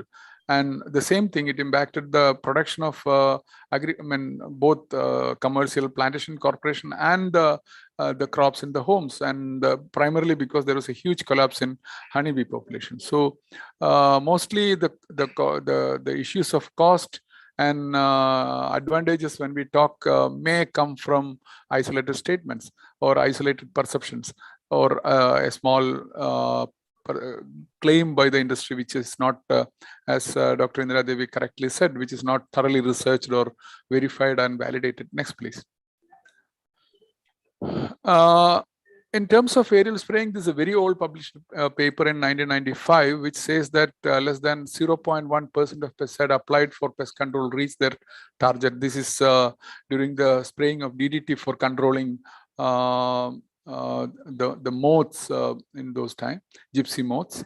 And see, that is the kind of an efficiency. We are talking about increase in efficiency in agriculture to increase the income, increasing in overall, we talk about automation or talk about any new intervention as an increase in efficiency. But here we see that nearly 99.9% of the pesticide is sprayed to off target, creating huge havoc.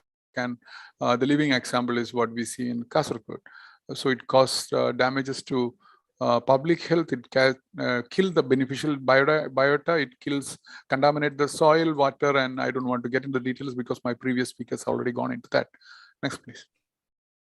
And again, when from the helicopter, when you come down to drone, this again a picture which is giving you the micro winds it creates. I mean, Dr. Reddy was talking about that. And so as again, the drift is a huge problem, whether you do with aerial bigger machines or a smaller machine. So I think we need to be patient. We really need to look at this very closely and take a final decision at a little later stage whether this can be used.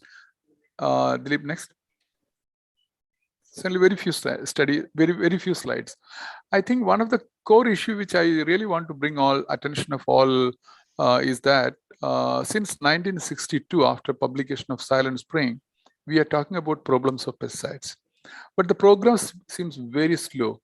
Not even a single policy which is regulating a global policy which is regulating the pesticide use or sale, or there is nothing happening at the level which can, you heard from Sarojini Rangam that how the big corporations are controlling and how the double standards are there. So all this in the last, even after, I mean, there could be things which is happening before we knew about these things. And since the public knowledge of pesticides are there for the last 60 years, and many things are continuing without any slowing of the business. And if you look at that, all these years, the sellers and manufacturers are getting richer and richer, and the farmers are losing income, the resources are lost, and the farming community and the farming, the entire agriculture systems are collapsing in most of the developing countries, including India. So the state, now the government needs to find money and pour as much as it can, and it also has its own development priorities. So at the end of it, the biggest receiving community globally now is the farming community and the farm workers. The corporate profits have increased, expanding to newer diverse portfolios, but the community loss and farmer and worker collapse is pushed to the margins. It is not addressed in the public domain. And the first slide I showed about the compensation to endosulfan victims is a very, very rare light in the darkness, which probably maybe because it happened in Kerala and the state government is very positive about that, and they are under pressure from the Supreme Court to do that. So the whole issue is pushed to the margins. The public funding for farming is stolen by technology, and farming becomes more economically challenging. This is also one truth which we have to understand when we talk about any technology or any intervention. The total exposure to human and environment, human health and environment caused by pesticides cannot be reduced by change in tool. The fundamental issue is pesticides are hazardous and poison. So the more we talk about the technology, we can't forget that we need to really stop all the highly hazardous pesticides, at least as a beginning, as a progressive to address it. And that is why probably the PAN call for a global phase out of highly hazardous pesticides becomes much more important. Next, please, Dilip. See, we talk about technologies in this. I think mostly what is happening is the more precise dusting or spraying with different machines, and you talk about efficiencies, and I mean, the whole challenge is it is not proved that it is efficient. So now the more we talk, the more we talk about what you call efficiencies, the spraying tool actually dictates the politics of farming. Like in a common large area, if a technology becomes a choice, then the technology will decide what should be grown there. So the farmers' choices will be stolen, and that will be one reality when we talk about any new technology. Next, please, Dilip. And finally, I think this is a very sane statement from Jane, Dr. Jane Goodall, one of my favorite scientists. She said, how could we have ever believed that it was a good idea to grow our food with poisons? And that need to be addressed before we talk more about efficiencies. Thank you for listening, and thank you very much. And I purposefully try to cut short because I think we have to meet our time deadline. Thank you, Dilip. Thank you for everyone for listening. Thank you, Jaykumar sir, for this insightful presentation. You highlighted about the hidden cost of pesticide application, whether it is helicopter, whether it's drone, or whether it is manual. There is always a hidden cost involved, and which is a huge burden for the governments. I apologize that we couldn't organize this translation of the sessions because all these the three speakers are not native Hindi speakers. So may I request Reddy to give a summary of all the three presentations in Hindi. After that, we can go into a very short open forum.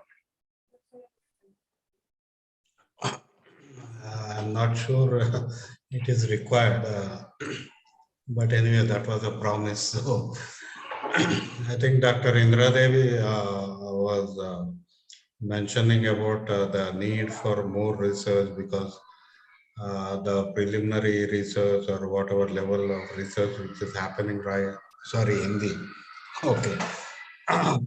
जो मैं हिंदी में बताने के लिए दिलीप आमंत्रित किया, तो मैं इंग्लिश में बता रहा था. डॉक्टर इंदिरा देवी, उनका जो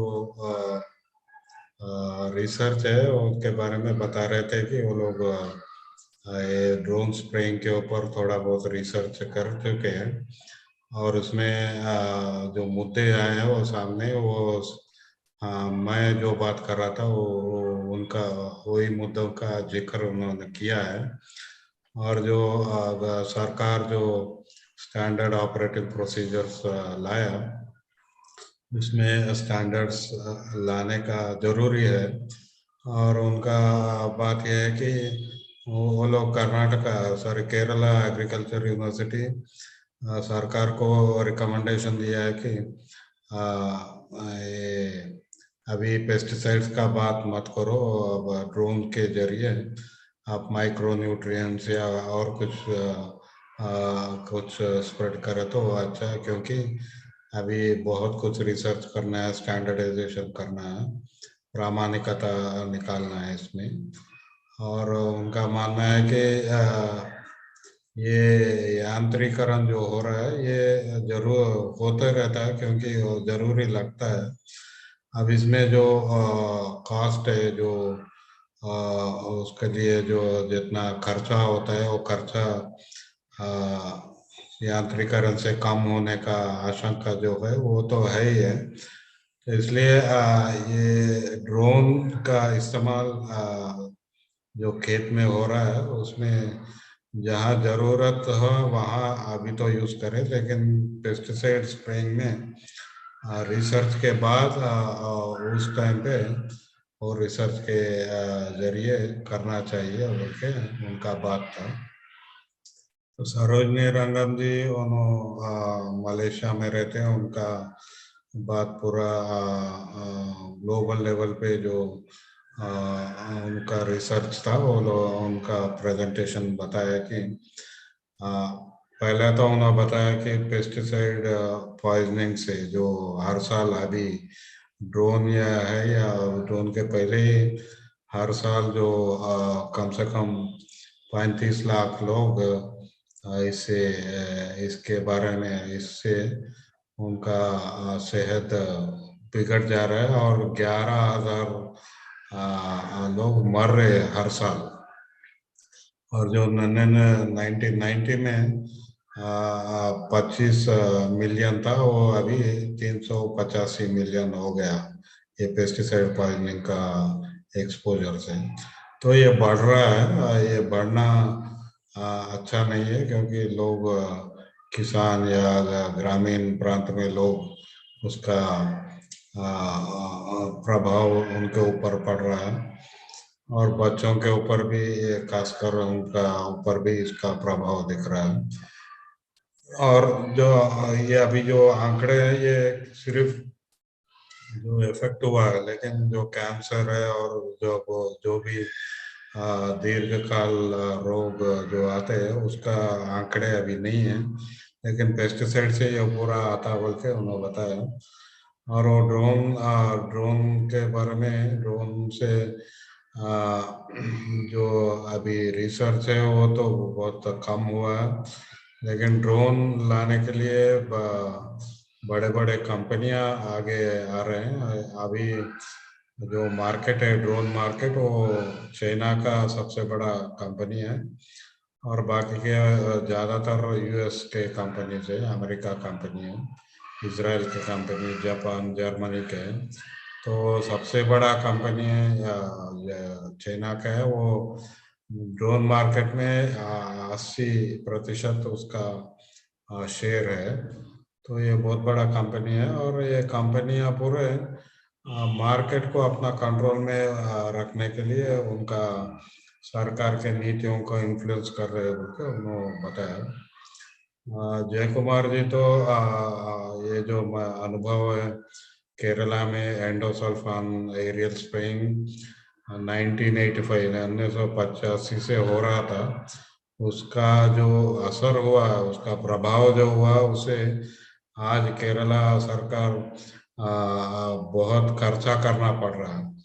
उन्होंने बता रहे थे कि हम अभी देख रहे हैं कि ड्रोन से खर्चा कम होता और जो आदमी स्प्रेइंग करे तो उससे कम खर्चा होता बोल रहे, लेकिन आगे बढ़कर इसके पेस्टिसाइड से जो प्रभावशील होता है इससे खर्चा अपने को आगे दिखता है और वो उसका खर्चा कौन उठाएगा, कहाँ से आएगा, ये भी अहम मुद्दा है। और उनका मानना है कि हम 1962 से पेस्टिसाइड्स के बारे में और पेस्टिसाइड से जो ये सेहत के ऊपर जो प्रभाव हो रहा है उसके बारे में बात कर रहे हैं, लेकिन पूरा दुनिया भर में सरकार नीतियां अभी तक बहुत देर से आ रहे, बहुत कम आ रहे और उसको बढ़ावा देने का काम हम लोग करना है, क्योंकि इससे आने वाला पीढ़ी को बहुत दिक्कत हो रहा है। तो पेस्टिसाइड बेस्ड पॉलिसी आना बहुत जरूरी है बोल के उन्होंने बताए थे। I hope I covered. Thank you, Reddy. I think you summarized it, all the three presentations. So our any Hindi friends watching, they would have been benefited. Thank you so much. I think it's time for open session. However, I don't see any questions in the chat box. So among the participants, if you have any questions, please raise your hand. We can allow a few questions for the time being. We are running a bit late.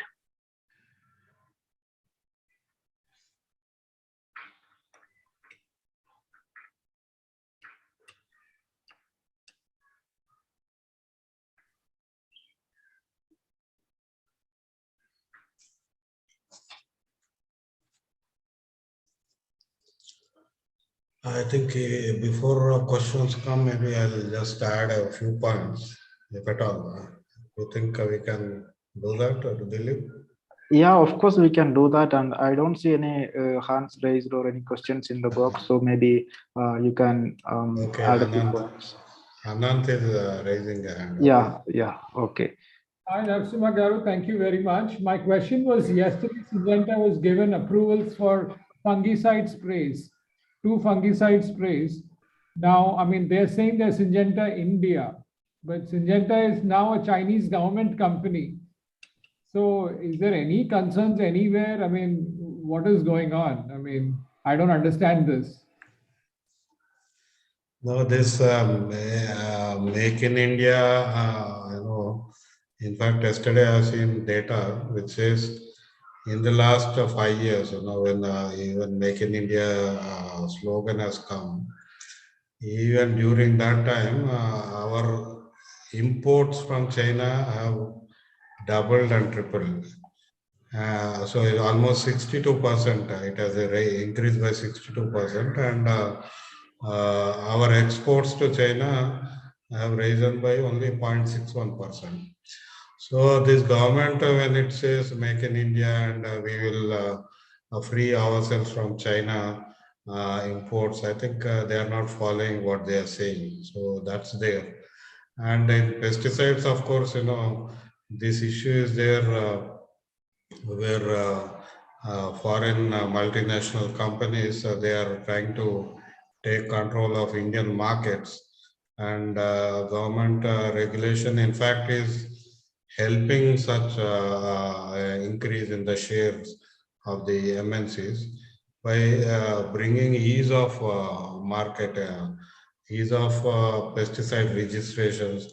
So now they created a new portal, and they are saying registrations are made easier. In fact, yesterday I seen there are almost 7,800 companies registered in Indian portal. I don't know where are these companies, what kind of products they are bringing. So I think this question is still there. And as part of the drone, I think again the market shares are going to shift, because this 477 formulations which are approved, I think those we need to again go through with a fine comb to understand how it can shift the market shares of different companies.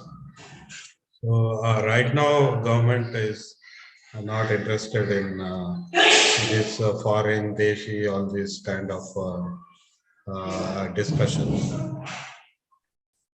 Is there any requirement that that be certified by a university or ICAR research institution before a corporate company can get approval from the government? Is there any requirement like that? No. They have reduced. In fact, Central Insecticide Board is now they have as part of the ease of doing business, they have a window period of certain days to give approval for registrations. So this additional reviews or external reviews, all those are out of question. I think they are easing the registration. So what you are asking seems to be a very ambitious suggestion of, from the government point of view.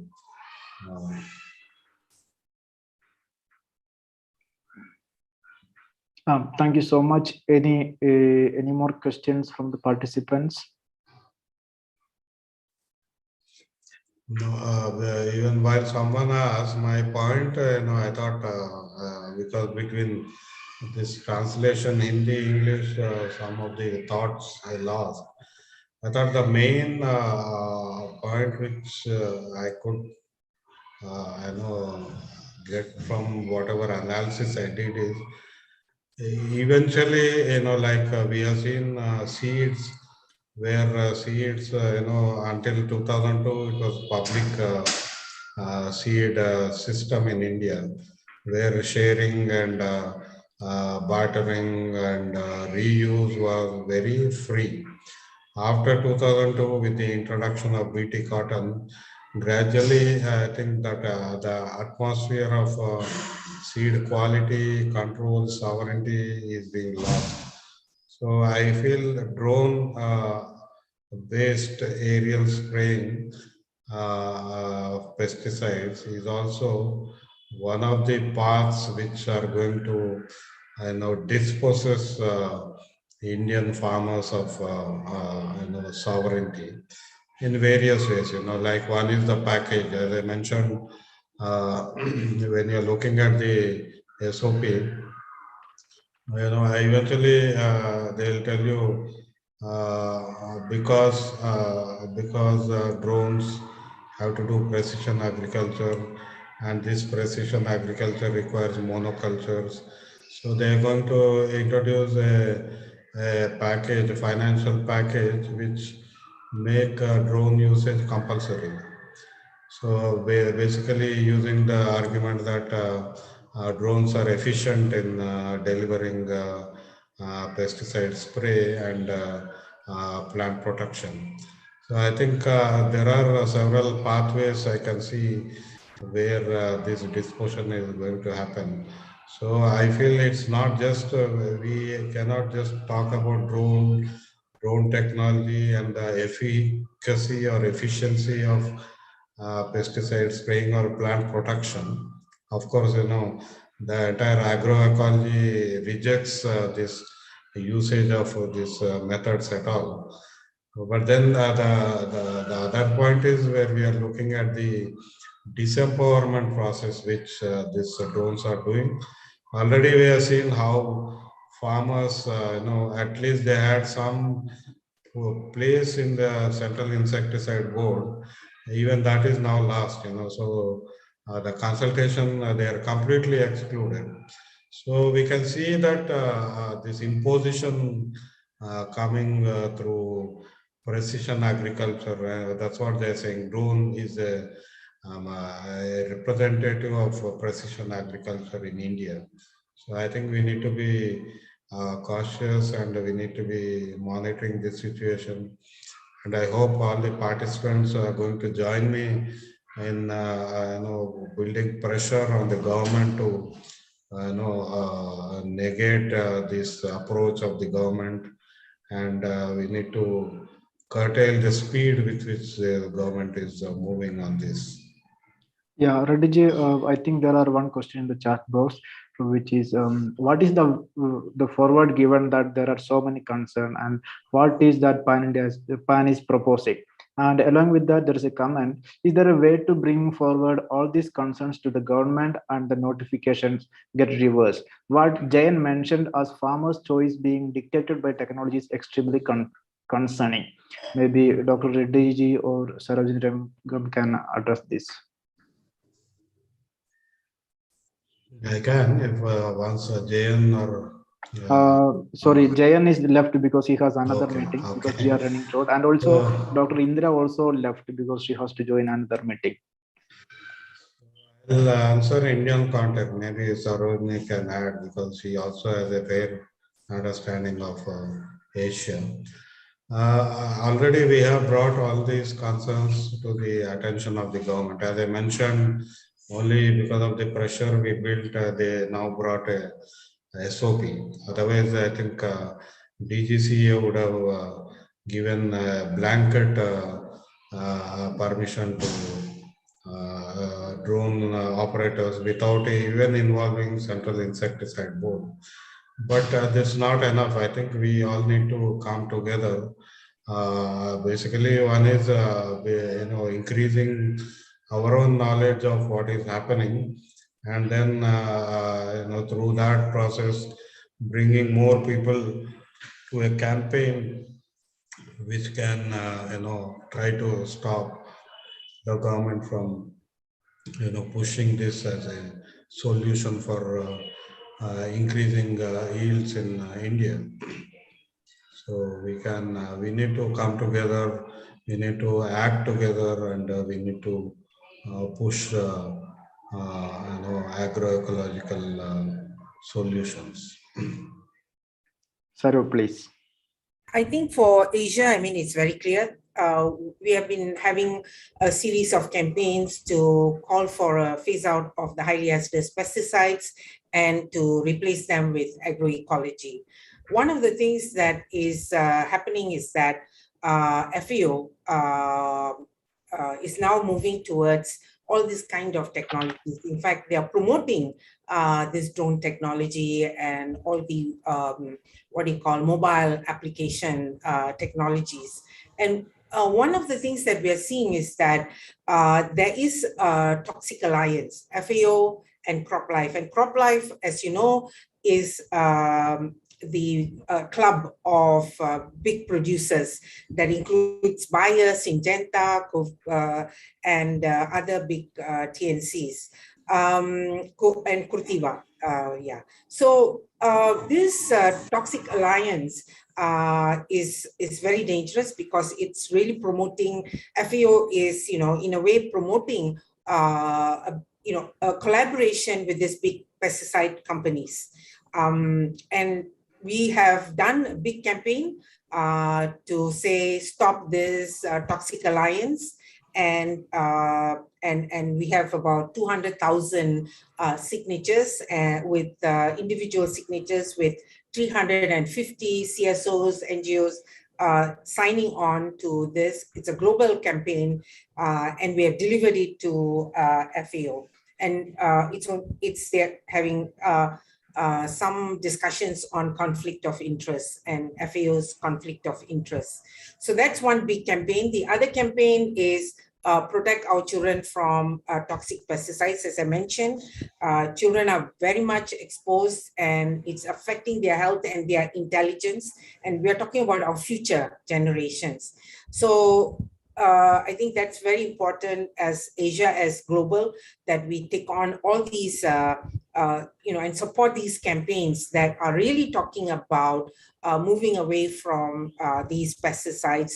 And drone technology is going to just intensify further this pesticide use. So as Dr. Reddy mentioned, I think agroecology is the way forward. We need to advance that. We have to move that into a mainstream it. It used to be mainstream. Now, industrial agriculture has come in, the corporate agriculture has taken over. So we need to now move towards agroecology that is really for the people, and it's pro people and environment. Thank you. Thank you, Saru. I see two hands raised. One is Dr. Shiva Prasad Reddy. Shiva Prasad Reddy, please unmute and make your video on. Yeah, thank you. It was a wonderful webinar, which I was listening, thought-provoking. And I'm happy to host it through my Environment People DRTSPR channels. I think Sarojini Rangam was part and parcel of earlier too. What really beats my intelligence is because Narasimha Reddy Garu is considered as one of the best policy analysts, not just in the country, in the world, when it matters. Don't you think these politicians, if they are not well read, these bureaucrats, these IAS lobbies aren't aware of such type of pesticides? If they are sprayed, how devastating it would be. And not only that, ignoring just normal spraying, if we are doing that through drones, how badly it will affect the environment. And when I'm saying environment, it is the collective symbiosis of humans, then the air, the water, and the Mother Earth. And what is that they are expecting? The yield from such, the highest yield using such pesticides. Don't you think once you consume such type of food which comes out of these pesticides, don't you think it is going to derange your health much further, exposing your immunity so that you can become a sitting duck for so-called planned pandemics? No, one is, I think you raise a very pertinent question. In fact, Indian Constitution has a defined procedure whenever you are bringing policies or changing policies. We have a defined consultative process. In fact, that consultation is now being reduced. If you see in this case of aerial spraying, drone-based aerial spraying, as I mentioned, they cut short the entire process to 2 years, less than 2 years. And only when we raised the question, then they brought in SOP. And even that SOP is not consulted, leave alone farmers, even academics who were involved, like Dr. Indra Devi was there. So they have given some suggestions because some rudimentary research has happened in various universities. Even those results have not been reflected in the SOP. So basically, I think the bureaucrats are now, hobnobbing with these companies or under the pressure of the companies. So it's now for them, it's only file pushing. They don't understand the realities of Indian agriculture or Indian rural realities. So even that committee, which has, in fact, on paper, they say they have deliberated for 2 years, But when you look at the specific provisions, like I mentioned, 24-hour notice to intimation to the panchayats. They don't know how panchayats function in India and why panchayats need to be empowered to deal with regulate drones or aerial spraying. Not only aerial spraying, even all other aspects, I think they are becoming a threat to privacy. They are becoming a social problem, and they have a potential as a weapons as well. In fact, I have suggested in the drone rules, this can be a hazardous weapon, by itself, You just drop a drone on somebody's head and you can, you can settle your scores, or the drone can just, drop a payload of pesticides on in a tank or a lake. It has happened. I'm not imagining. In India, we have cases where rivals, conflicts have led to poisoning of wells, poisoning of tanks by pesticides. So I think by liberalizing, drone-based aerial spraying without any regulation, without even rudimentary regulation, I think government is and bureaucrats are doing a great disservice to India, and so that's where I think they don't understand anything. Just looking at their own kitty, which comes maybe legally or illegally to them. So this push by the highest level of government decision making is for a very short objectives probably, and they don't even gel with the larger nation building objective as well. But don't you think they eat the same food and they are not the last ones and least ones? If they look right and left, they have their own children. Don't you think they are polluting this environment to such a level wherein it becomes very difficult for their children to survive? And what is the food they are eating? Are they not aware? They are all well read. They become IAS officers, bureaucrats. And how do you think? Do you mean to say they eat different food? That's what I know. You are appealing to the personal conscience and the ethical considerations. I'm saying leave all that. If they go by what Indian Constitution has laid down, and if they can behave professionally I don't think these kind of regulations would have come. Of course, we can have a lot of discussion on Indian bureaucracy. Yeah. Thank you so much, Reddy ji and Shivprad Reddy ji, for this discussion. I think there are a lot more issues to be discussed. Maybe we can have that later time because we do have a shorter window now. I think there is one more hand raised, which is Ananda Krishnan.